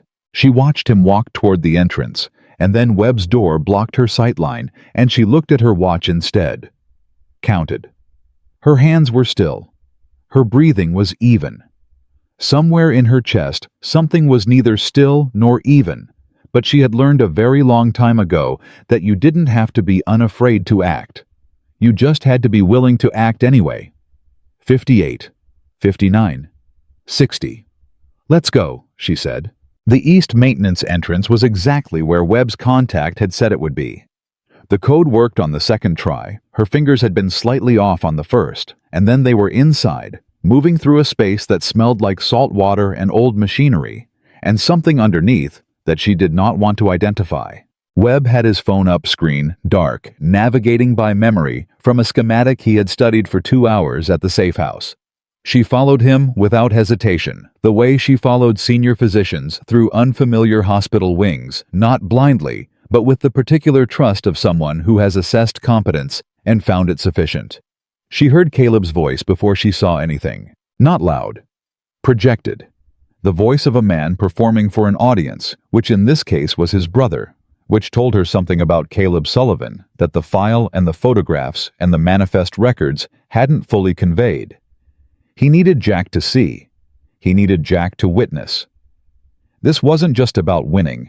It was about being seen to win by the specific person whose opinion had mattered most and been withheld longest. She had worked with enough trauma patients to recognize the emotional architecture underneath that. It didn't make her sympathetic. It made him predictable. And predictable in a situation like this one was something she could work with. Webb touched her arm, pointed left, mouthed Ava. She looked left and found Ava in 3 seconds, zip-tied to a support column. ankles and wrists, her wrapped ankle from earlier, held at an angle that told Emily it was hurting significantly, her face set in the specific expression of someone who was frightened and was working very hard not to perform the fear for the person who had put her there. She was alone on the left side. Caleb's focus was entirely on the right side on Jack on the staging of this confrontation he had been building toward for 7 years. Emily moved. She covered the distance in a low, fast line, the way she moved through a crowded ER bay when speed mattered more than visibility. She reached Ava, crouched, got both hands on the zip ties, and said directly into her ear, barely breath, "Don't make a sound. Nod if you understand." Ava nodded. Her eyes were wet, but her jaw was set and she was not shaking, which told Emily something about who Ava was underneath the graduate student, and the fear. Webb was there in 4 seconds with a multi-tool from his jacket. The zip ties came off faster than Emily expected. Ava's hands came forward and she pressed them together hard, working the circulation back with the focused attention of someone who was going to need those hands functional in the next 60 seconds. "Can you walk?" Emily whispered. "Yes," Ava whispered back. "Ankle. I'll manage." "That's not what I asked." "It'll hold," Ava said with a precision that answered the actual question. Emily got her arm under Ava's, and they started moving toward the east exit. Webb ahead of them, and she could hear Caleb's voice behind her growing louder, more pressured. The performance escalating because Jack was not giving him what he needed, and she understood from the specific quality of that escalation that Jack was doing exactly what they had planned, staying calm, staying present, not giving Caleb the emotional reaction that would make Caleb feel in control of the situation. They were 15 feet from the exit when the sound came from above them. Not a shot. A sharp crack. Something structural. Something that had no business making that sound, and Webb spun immediately. Both arms out, putting himself between the sound and Emily and Ava. And for 3 seconds, nothing happened. And then one of Caleb's men came around the left side of a stacked container at a full run, with his eyes on Ava and his hand on his jacket. Webb moved first, fast and without visible effort, the kind of efficiency that came from training that Emily had no frame of reference for. The man went down, stayed down, but the sound had carried. She heard Caleb's voice change, not louder, sharper, the specific sharpness of a man who has just realized the stage he built for his own performance has been rearranged without his knowledge. Then she heard him say very clearly, in a voice that had dropped all the performance and become something colder and more direct, "Bring her back in, right now, or I end this differently." They were 10 feet from the exit. Webb looked at Emily. She looked at Ava. Ava looked back at her with an expression that was not asking for permission and not asking for rescue, but was asking for an honest assessment of the odds. "Go," Emily said to Webb low and fast. "Get her to the car. Don't stop." "Emily," Webb started. "I'm going back," she said. "Jack doesn't know Ava is out. He's still managing Caleb blind. I'm going back." Webb's jaw tightened. "That is not the plan." "The plan ended at step 4, she said. "Go." She turned before he could argue and moved back toward the center of the space, not running, not slow. The way she moved through the ER, when the situation was already complicated, and the worst thing she could do was add visible panic to the variables. What she saw when she came back around the containers was this Jack, standing in the middle of the space with his hands at his sides, and Caleb 12 feet away, with a gun that was no longer in his jacket. And between them, the 7 years of everything that had never been said between brothers who had been built by the same man to want the same thing, and had wanted entirely different things instead. Caleb saw her before Jack did. His eyes moved to her, and something in them recalculated. She saw it happen, the reassessment, the recognition, the decision about what she represented in this situation. "The nurse," Caleb said. His voice had a quality that made her skin react the way skin reacted to something correctly identified as dangerous. "Jack's nurse, from the alley." He tilted his head slightly. "You're the reason he's still breathing, apparently." "That's accurate," she said. Then you're the reason he's standing here right now instead of doing the sensible thing and disappearing, Caleb said. Which makes you, in a functional sense, responsible for tonight. In a functional sense, she said, tonight is your responsibility. All of it. The manifests, the pipeline, the police contacts, the men you paid to shoot your brother in an alley. Something moved in Caleb's face. That's all documented, she said. And sent. Before we came here. Bluffing, Caleb said. But his voice had changed. Just slightly. The way voices changed when the word bluffing was doing some emotional work that the speaker needed done. Federal monitoring has been active on our location since this afternoon, she said. Everything said in the safe house. Everything said in this building. Overt act on federal record. That's the legal threshold, and you passed it when you took Ava. Caleb looked at his brother. Jack said nothing. He didn't need to. You'd burn everything. Caleb said to Jack, and now the performance was entirely gone, and what was underneath it was naked and not cold at all. It was hot. It was old.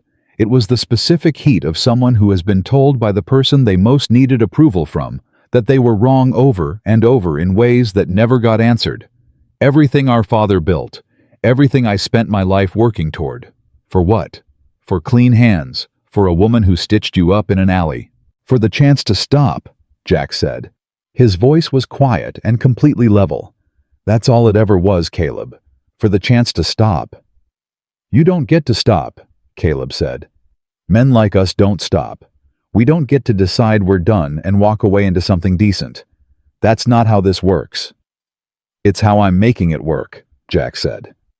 Then you're a fool, Caleb said. And she's going to watch you pay for it. He raised the gun. Emily moved. Not toward Jack, not away. She moved laterally, putting herself in Caleb's sightline in a way that wasn't a shield. She was not going to be a shield. She had made that decision in the car, but that was a disruption. A variable Caleb hadn't accounted for. A person doing something unexpected in a situation where the unexpected was the only thing that created space. Caleb, she said directly, clearly, with the same voice she used in the ER when a patient was about to make a decision that would hurt them and she needed them to hear her through the noise of whatever they were feeling. Ava is already out of the building. Whatever leverage you think you have, it's gone. And federal agents are moving right now based on what they've monitored tonight.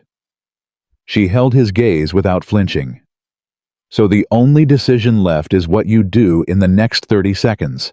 And the only version of the next 30 seconds that doesn't end with you facing federal trafficking charges, plus whatever happens in this building tonight, is the one where you put the gun down. Caleb stared at her. You're a nurse, he said. I'm a trauma nurse, she said. I have seen what happens when people make irreversible decisions in the 30 seconds after they stop thinking clearly. I have held the consequences of those decisions in my hands.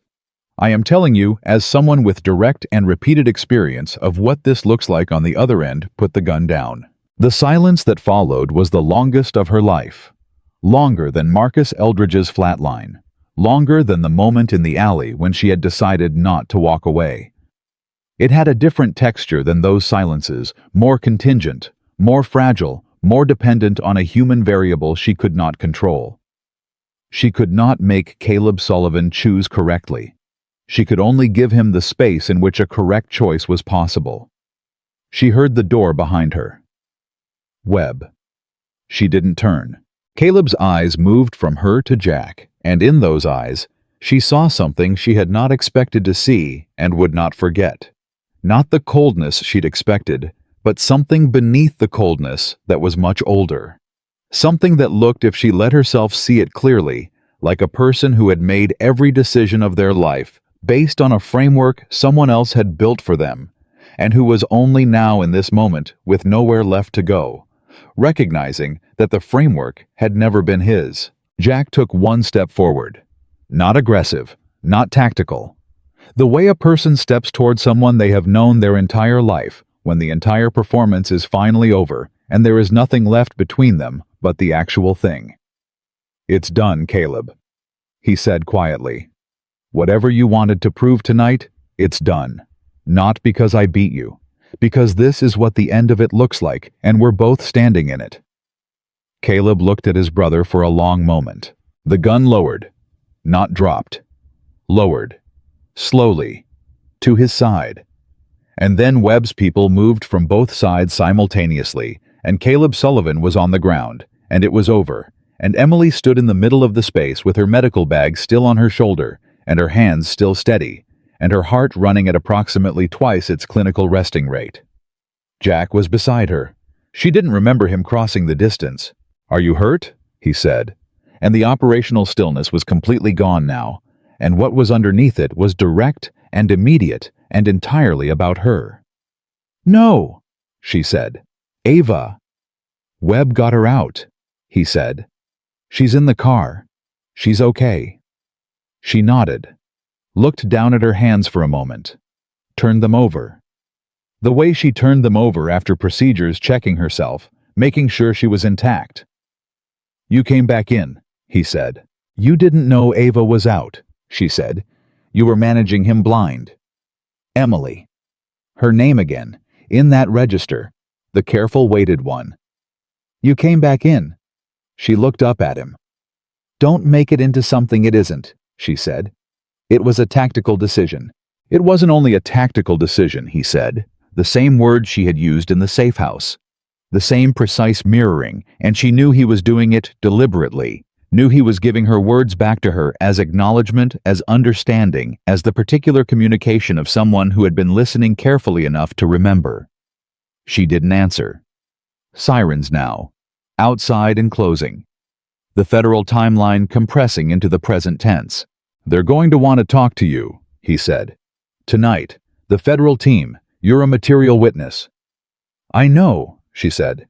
"It's going to be complicated," he said. "For a while. For a long time." "I work nights in a trauma bay," she said. "Complicated is my baseline." He looked at her with an expression that she could not fully categorize, and was not going to try to categorize tonight, because tonight had already asked everything she had, and she was not going to spend what was left of herself on categorization. "Thank you," he said, simply, without architecture. "Don't thank me," she said. "Fix the city you broke." The doors came open. Federal agents moving with the specific, purposeful energy of people who had been waiting for the legal threshold and had it. Caleb on the ground, already contained. Jack turning to meet them with his hands visible, his posture communicating everything they needed to know about his intentions, which were the same intentions she had watched him build and maintain for 4 days in her apartment and her hospital and her city. She stood back and let it happen. Let the machinery of accountability move through the space and do what it was built to do. She was still standing there when the young agent, he looked about 26, she thought. Which was remarkable.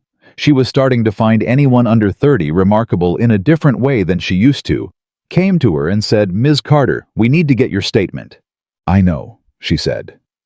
She looked back once at Jack, who was across the space being processed by 2 federal agents, and answering their questions in the same level, direct way he answered everything, and who looked up at the same moment. She looked back as if some frequency between them had been carrying information neither of them had chosen to transmit. She held his gaze for 3 seconds. Then she turned to the young agent and said, "Let's start at the beginning. 3 nights ago, I was walking home from a shift, and I heard a whisper in an alley on Fayette Street." The statement took 2 hours. She told the truth. All of it. The phone in the storm drain, the sutures, the file, Ava, the community center, the shipyard. Every decision she had made, and why she had made it, including the ones that were legally ambiguous, and professionally complicated, and personally inexplicable, because the truth was the only currency she had ever found reliable, and she was not going to start counterfeit now. When it was done, she sat in the back of a federal vehicle, with a cup of coffee. Someone had found her and her medical bag between her feet, and thought about Marcus Eldridge. The 17-year-old who had died in Bay 4 at 1:48 in the morning 4 nights ago, in the life she had been living before she walked down an alley, and heard a whisper and decided not to keep walking. She thought, "I didn't save you, Marcus. I couldn't save you. But the night I lost you, I walked into something that might eventually save someone like you. Someone on a street that's a little less owned by fear. Someone who gets to grow up in a city where one of the men who built that fear decided to take it apart instead. It wasn't adequate. It would never be adequate. But it was true, and it was real, and it was what she had. Webb found her at 4 in the morning and told her Ava was at the hospital. Her ankle had been worse than she'd managed a small fracture. She was stable and asking for Emily. He drove her there without being asked. In the hospital room, Ava took her hand and held it and said, "He's going to testify." And Emily said, "I know." And Ava said, "He's going to lose everything." And Emily said, "I know that too." And Ava looked at her with the specific directness of someone who had spent 3 months being braver than she felt and said, "Are you going to be there when he comes out the other side?" Emily looked at her for a moment. "I don't know yet," she said honestly. Ava nodded slowly. "That's a better answer than most people would give." Emily squeezed her hand once. Then she stood up and went to find a bathroom where she could wash her face and look at herself in a mirror and have the specific conversation with herself that you had when you had been through something that changed the before and after of your life. And you needed to be sure the person looking back at you was someone you still recognized. She looked. She recognized her. That was enough for tonight. She walked out of the hospital at 5:43 in the morning into the same kind of gray Baltimore dawn that had been there 4 days ago, when she had walked out after Marcus, and she stood on the same pavement under the same sky. And the city was exactly the same around her, and entirely different, the way cities were when something had shifted in their structure, even if their face hadn't changed yet. Her phone rang. Unknown number. She answered it. "I'm at the Federal Building," Jack said. "They're letting me make one call before the formal processing starts." "Are you calling a lawyer?" she said.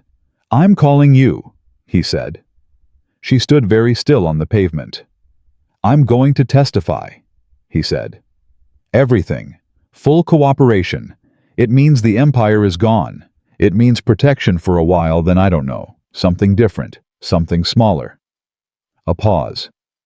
"Something that might actually be worth something." "I know," she said. "I don't know how long this takes," he said. "The legal process. Months. Maybe more." "I know how the legal process works," she said. "I'm not asking you to wait," he said. "Careful. Deliberate. I want to be completely clear about that. I spent my life owning things, streets, people, outcomes. I am not going to own your future. That is not something I'm willing to do." She looked up at the sky, gray and thin and entirely Baltimore. "That's a very noble position," she said. "It's the only position I have that I'm not ashamed of," he said. She was quiet for a moment. "Jack," she said. "Yeah." "I'm not forgiving everything," she said. "I need you to understand that. My father. The streets. The years of it. That doesn't resolve because you made a better choice at the end. It doesn't work that way." "I know," he said. "I'm not asking for resolution. But I believe you can change," she said. "I've watched you change in 4 days in ways that most people don't manage in 4 years. And I'm not going to confuse that change with words. I'm going to watch what you build, what you actually build with your actual hands in the actual world." A pause. "Then I'll spend my life making proof," he said. She exhaled slowly. "Go talk to your lawyers," she said. "And don't lie to the federal people. They already have the file. Lying now is just insulting." "I know," he said. And she could hear in his voice something that was not quite a smile, but was adjacent to it, the sound of a man who had just been spoken to like a person who was capable of better, and had found that rather than diminishing it was the most clarifying thing anyone had said to him in a very long time. "Goodbye, Jack," she said. "Goodbye, Emily," he said. She hung up, stood on the pavement for another moment. Then she put her phone in her pocket and started walking toward home through the same streets under the same sky in a city that was exactly what it had always been and was perhaps very slowly beginning to be something else too. Her socks got wet. The gutters were still running from the rain 2 nights ago. She didn't put her shoes on. She carried them in her left hand the whole way home, the way she had carried them the night this started, and she walked the whole 4 blocks without stopping. When she got back to her apartment, she stood in front of her father's photograph for a long time. "I don't know if you'd approve," she said out loud. To him. To the laughing man in the EMS uniform, who had driven into an intersection because someone needed help and he was the person driving the vehicle, and that was the job.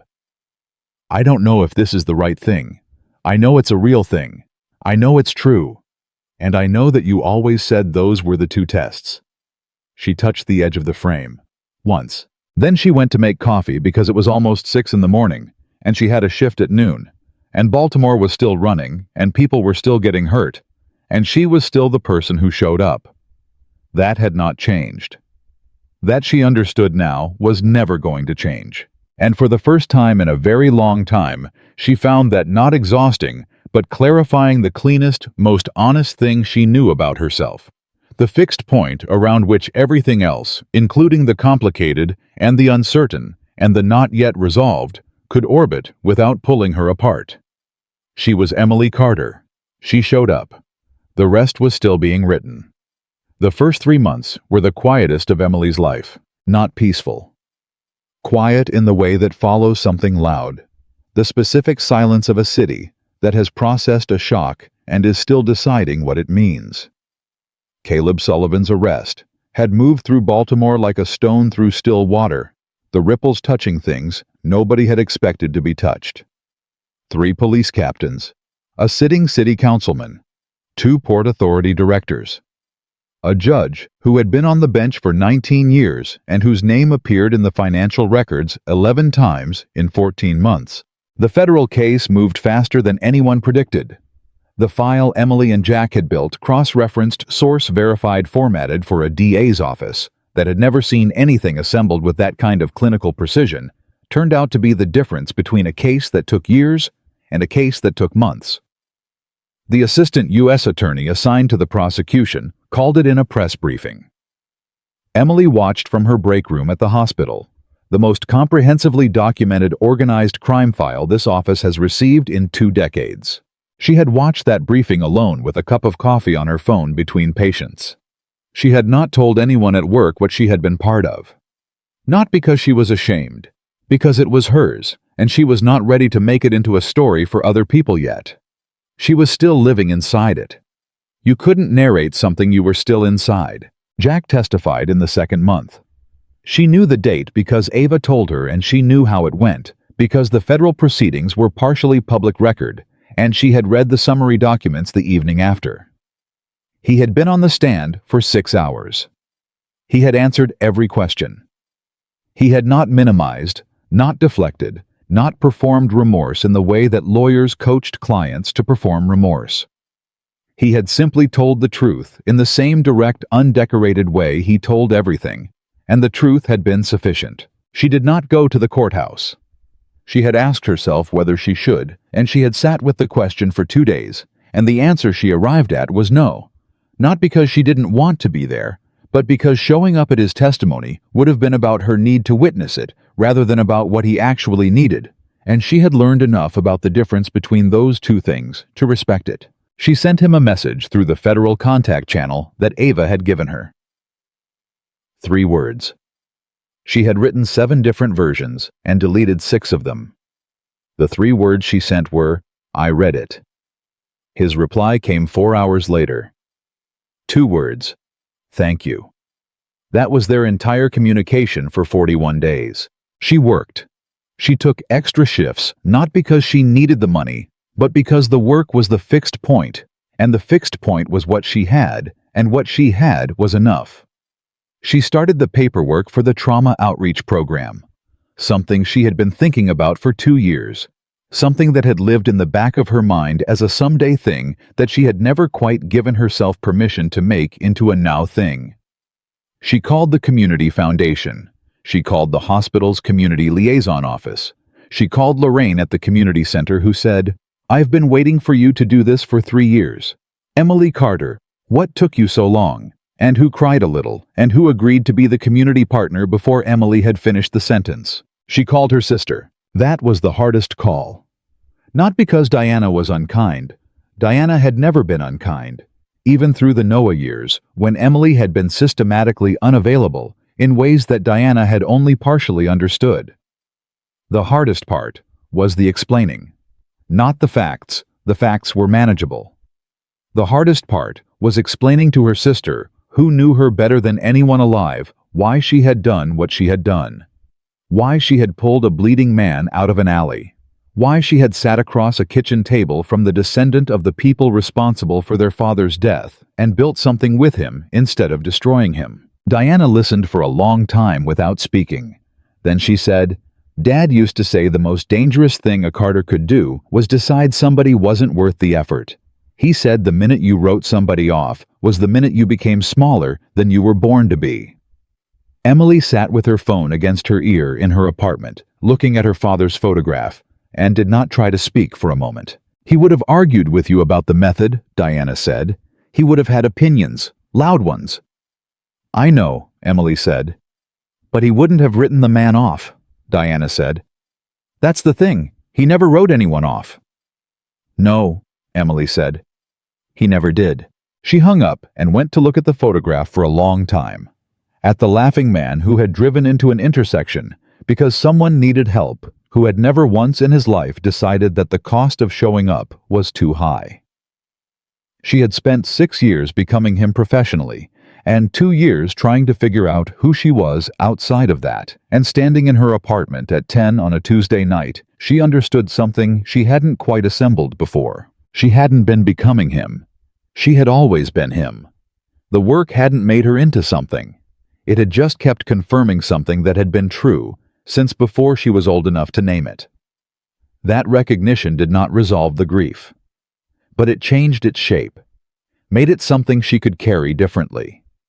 The outreach clinic's opening was set for the 14th of the following month. She chose the location deliberately. Not close to the hospital, close to the intersection on North Carey Street, where an EMS vehicle had driven into a diversion tactic 22 years ago, and a paramedic named Robert Carter had not driven out. 3 blocks from that intersection, in a space the Community Foundation had helped her secure in a neighborhood that had been waiting for exactly this kind of resource for exactly this long. Ava helped her with the administrative setup. Ava was finishing her dissertation remotely. She had taken a leave from her program and was completing it from a location that Emily didn't ask about, and Ava didn't specify somewhere safe and quiet where she was writing about exactly what you'd expect her to be writing about: Port Authority, regulatory failures, and their relationship to organized crime pipelines. The dissertation committee had reportedly been simultaneously fascinated and deeply unsettled, which Ava seemed to find satisfying. They talked twice a week. It had started as logistical coordination for the clinic and had become something that was not quite friendship yet, but was clearly becoming it. 2 women who had been pulled into the same orbit by a man neither of them had expected to trust, who had found that what they'd built together in the middle of a crisis had structural integrity outside the crisis too. 3 weeks before the clinic opening, Ava called. Emily picked up in the hospital parking lot between shifts, eating a sandwich she didn't have time to eat indoors. "He's out," Ava said. Emily stopped chewing. "Witness protection terms modified," Ava said. The federal team agreed because his cooperation was complete, and his testimony held up under cross-examination without a single inconsistency. He's not under the original program anymore. He has conditions. He has to stay in state. Check-ins. Restricted contacts from the old network. A pause. "But he's out, Emily." The parking lot was cold. She had forgotten it was cold. "When?" she said. "Yesterday?" Ava said. "He asked me not to tell you until he'd decided what he was going to do. I told him that if he didn't tell me what he decided within 24 hours, I was going to tell you myself, because you were not going to find out from a news alert." "Is there a news alert?" Emily said. "There will be," Ava said. "Tomorrow morning. The federal office is doing a statement on the completion of his cooperation agreement. His name will be in it." Emily was quiet for the moment. She looked at the sandwich in her hand. Put it down on the passenger seat. "Did he tell you what he decided?" she said. "He told me he had a question," Ava said, "and that the question was for you, and that he was going to ask it himself. He said when the time was right," Ava said. which I told him was a completely useless answer, and he should be more specific, and he said, a small pause. He said he'd know the right time when he saw it. Emily sat with that for a moment. Then she said, "Okay." "Okay," Ava repeated. "That's all." "What do you want me to say, Ava?" "I want you to say something that tells me how you're feeling." Emily looked out through the windshield at the hospital's parking structure. At the city beyond it, gray and persistent and still running. "I feel like I need to go finish my shift," she said. "And then I need to go home and figure out what I'm wearing to the clinic opening. And then I'll figure out the rest when it happens." Ava was quiet for a moment. "You know," she said, "for someone who runs toward emergencies for a living, you are remarkably calm about things you can't control." "I'm not calm," Emily said. "I'm organized. There's a difference." She heard Ava smile through the phone.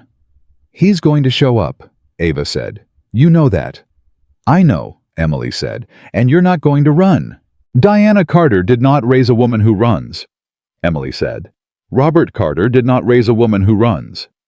I did not survive 6 years of emergency nursing, and 1 marriage to a man who thought small was a compliment, and 4 days in the middle of a federal organized crime case to become a woman who runs."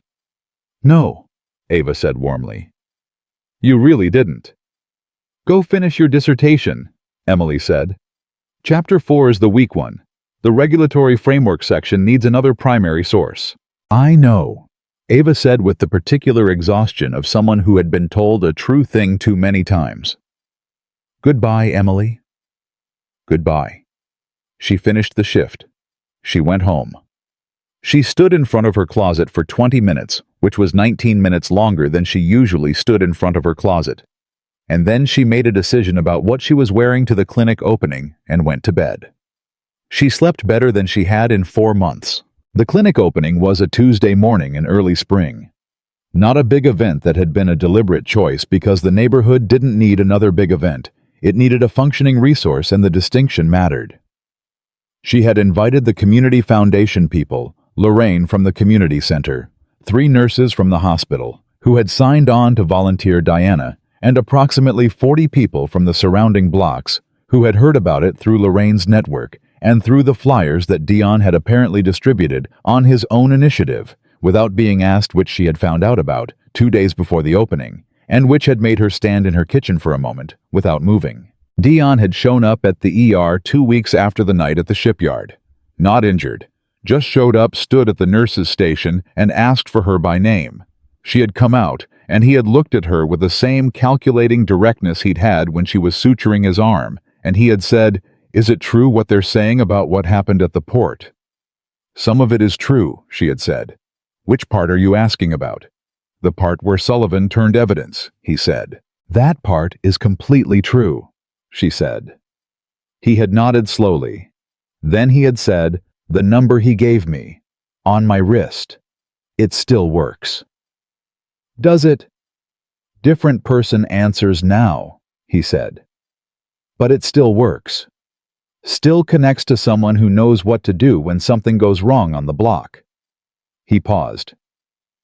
"Was that him? Setting that up before he—" "I think so," she said. Dion had nodded again. Not grateful beyond grateful in the territory of something more complicated that 15-year-olds didn't have language for yet, and that she wasn't going to rush him to name. "Okay," he said. And he had left.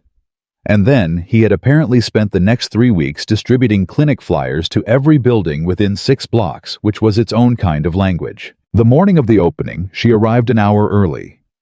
She unlocked the space, turned on the lights, stood in the middle of the room that smelled like fresh paint, and the particular promise of a thing that had not yet been used. And she said quietly to nobody, to the air, to the intersection 3 blocks over where her father had died. "This is what I have. This is what I can build. I hope it's enough." The first volunteer arrived at 8:45. By 9:30, the space was full. Diana stood next to her at the door, and at one point squeezed her hand without saying anything, and Emily squeezed back, and that was the entirety of what needed to be said between them. At 10:17, she saw him. He came through the front entrance the way he had appeared in the alley, without announcing himself, without taking up more space than necessary, moving with a quietness that she understood now was not concealment, but simply the habit of a man who had spent years making himself available without making himself central. He was not wearing an expensive coat. He was wearing a jacket that was ordinary and slightly worn at one sleeve, and he was carrying 2 large cardboard boxes that were clearly heavy, and his hair was the same, and his jaw was the same, and his eyes found her across the room in approximately 3 seconds and held. He looked different. Not in the ways she had expected, not diminished, not broken, not the particular hollowness of a man who had lost everything and hadn't yet figured out who he was without it. He looked, she thought, like someone who had put down something enormously heavy and was still learning to stand at full height without the weight to define the posture.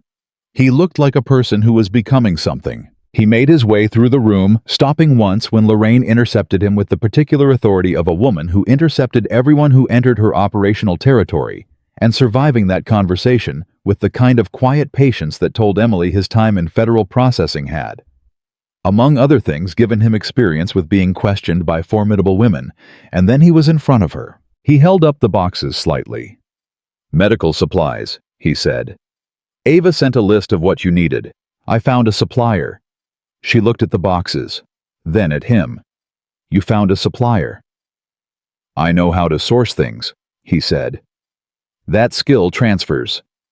She reached out and took the top box because it was clearly heavy, and she was not going to watch him hold 2 heavy boxes while they had a conversation. He relinquished it without argument, which was itself a kind of progress. "You look different," she said. Different how? She considered this honestly because he deserved honesty, and she had never been good at anything else with him. "Like you're standing in your own skin instead of standing in an idea of yourself," she said. Something moved through his face that was uncomplicated and unhurried. "That's a good description of how it feels," he said. They stood in the middle of the clinic with volunteers moving around them, and Lorraine organizing things with magnificent authority, and Diana somewhere behind Emily pretending not to watch, and the morning light coming through the windows that looked out onto the street 3 blocks from where Robert Carter had died. "Ava said you had a question," Emily said. "She wasn't supposed to tell you that," he said. "She also said you'd say that," Emily said. He exhaled slightly. Then he looked at her directly with the full weight of that directness that she had catalogued from the first moment in the alley, and had never once found to be anything other than what it was, a man who had decided to stop looking away from things. "I don't have anything to offer you," he said. "I want to be clear about that first. No empire, no resources, no network.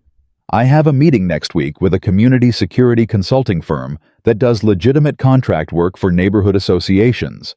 I have a reference from the federal prosecutor who called my cooperation, and I quote, unusually thorough.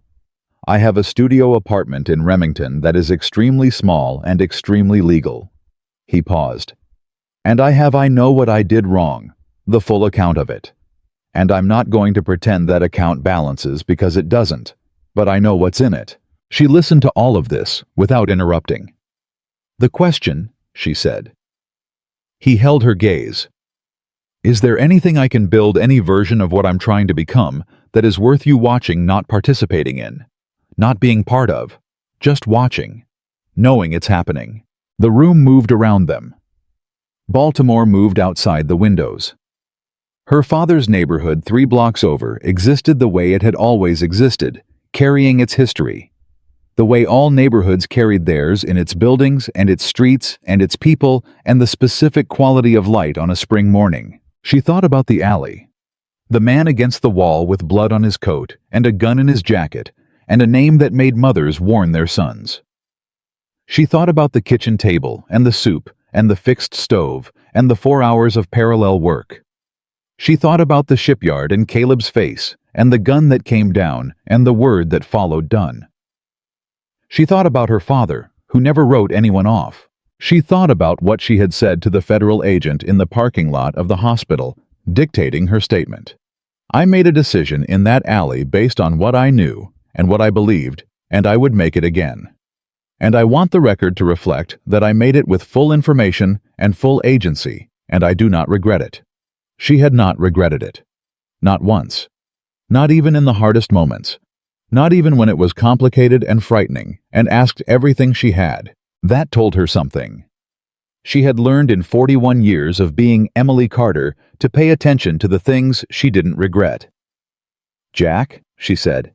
"Yeah, I'm not going to watch," she said. "I watched for 4 months. I watched from a distance because I needed to know whether the change was real, or whether it was what people performed when they were in federal proceedings and needed to appear changed." She held his gaze without blinking. "It's real. I can see it's real. Which means I'm not interested in watching anymore." He was very still. "I'm interested in being in the same city as you," she said. "In the same neighborhood eventually. In the same room regularly. In being a person you call when something is difficult, and a person who calls you when something is difficult. I'm interested in that being something we build over time in the actual world, with actual evidence, accumulating the way evidence accumulates slowly, and not always cleanly, and with the full understanding that neither of us is the same person we were 4 months ago, and we're both still figuring out what that means." She paused. "I'm not forgiving the past," she said. "I'm choosing the present. Those are different things, and I need you to know I know the difference." He looked at her for a long moment. She could see him taking this in, not calculating, not strategizing, just receiving it the way a person received something they had not allowed themselves to want for so long that the wanting itself had become a kind of contraband. "I know the difference," he said quietly. "Good," she said. He reached out slowly, deliberate, unhurried, giving her every opportunity to see it coming, and his hand found hers. Not gripping, just present.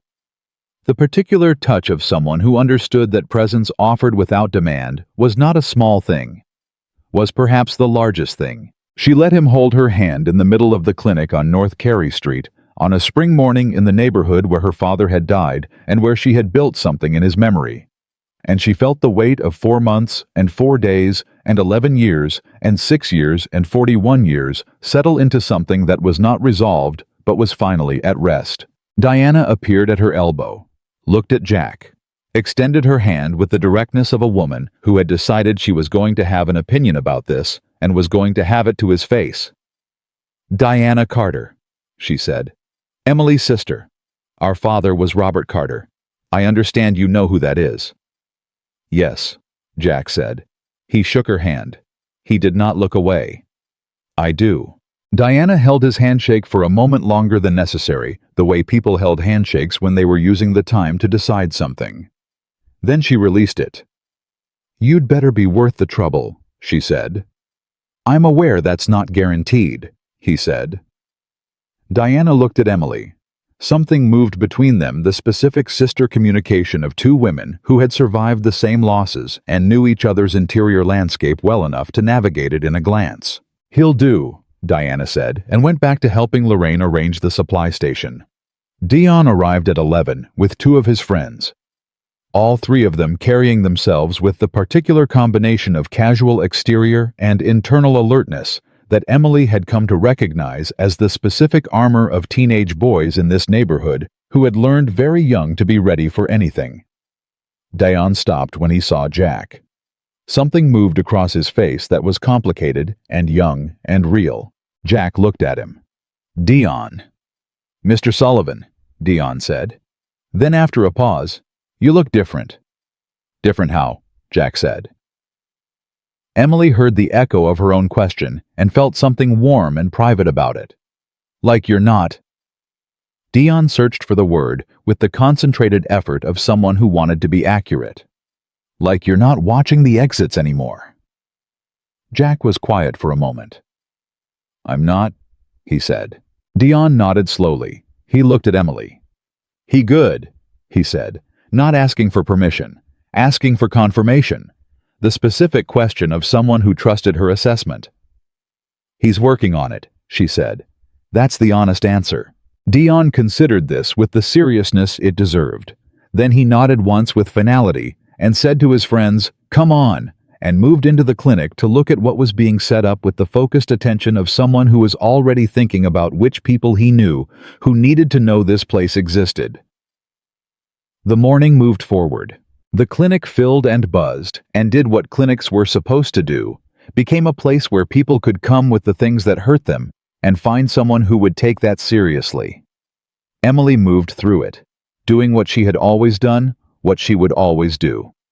Assessing, responding, making the particular calibrated decisions of someone who had spent her life learning the difference between what could wait and what couldn't. At one point, she passed Jack in the narrow hallway between the intake area and the storage room. He was carrying a supply crate that someone had needed moved, and that he had apparently offered to move without being asked.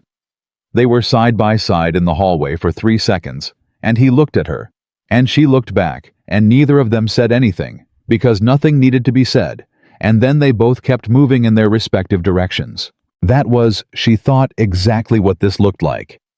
Two people moving in the same direction at the same pace in the same space without requiring the other to stop. That was what she had. That was what she had built.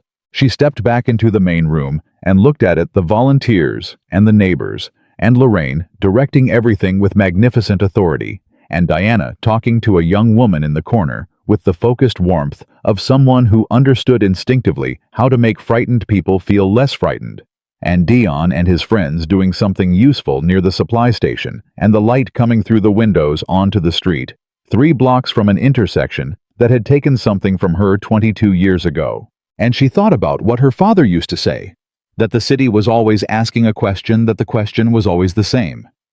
What are you going to do with what happened to you? She looked at the room, at everything in it, at the answer she had built. Then she went back to work. Outside, Baltimore ran.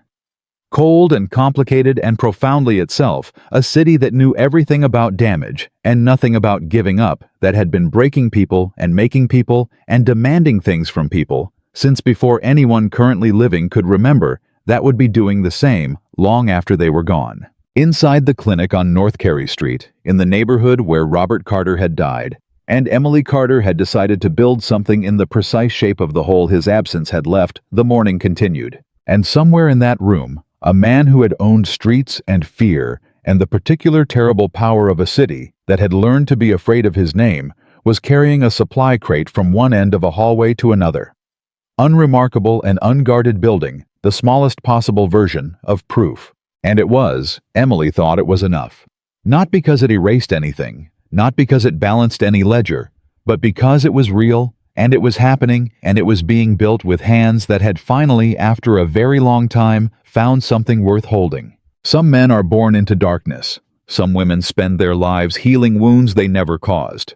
But love, real love, does not ask the wounded to stay broken. It does not ask the healer to keep healing alone. It asks both of them to stand in the light even when the light costs everything, and to keep standing there together until the standing itself becomes the life they meant to live. That was the story. That was all of it. And it was true.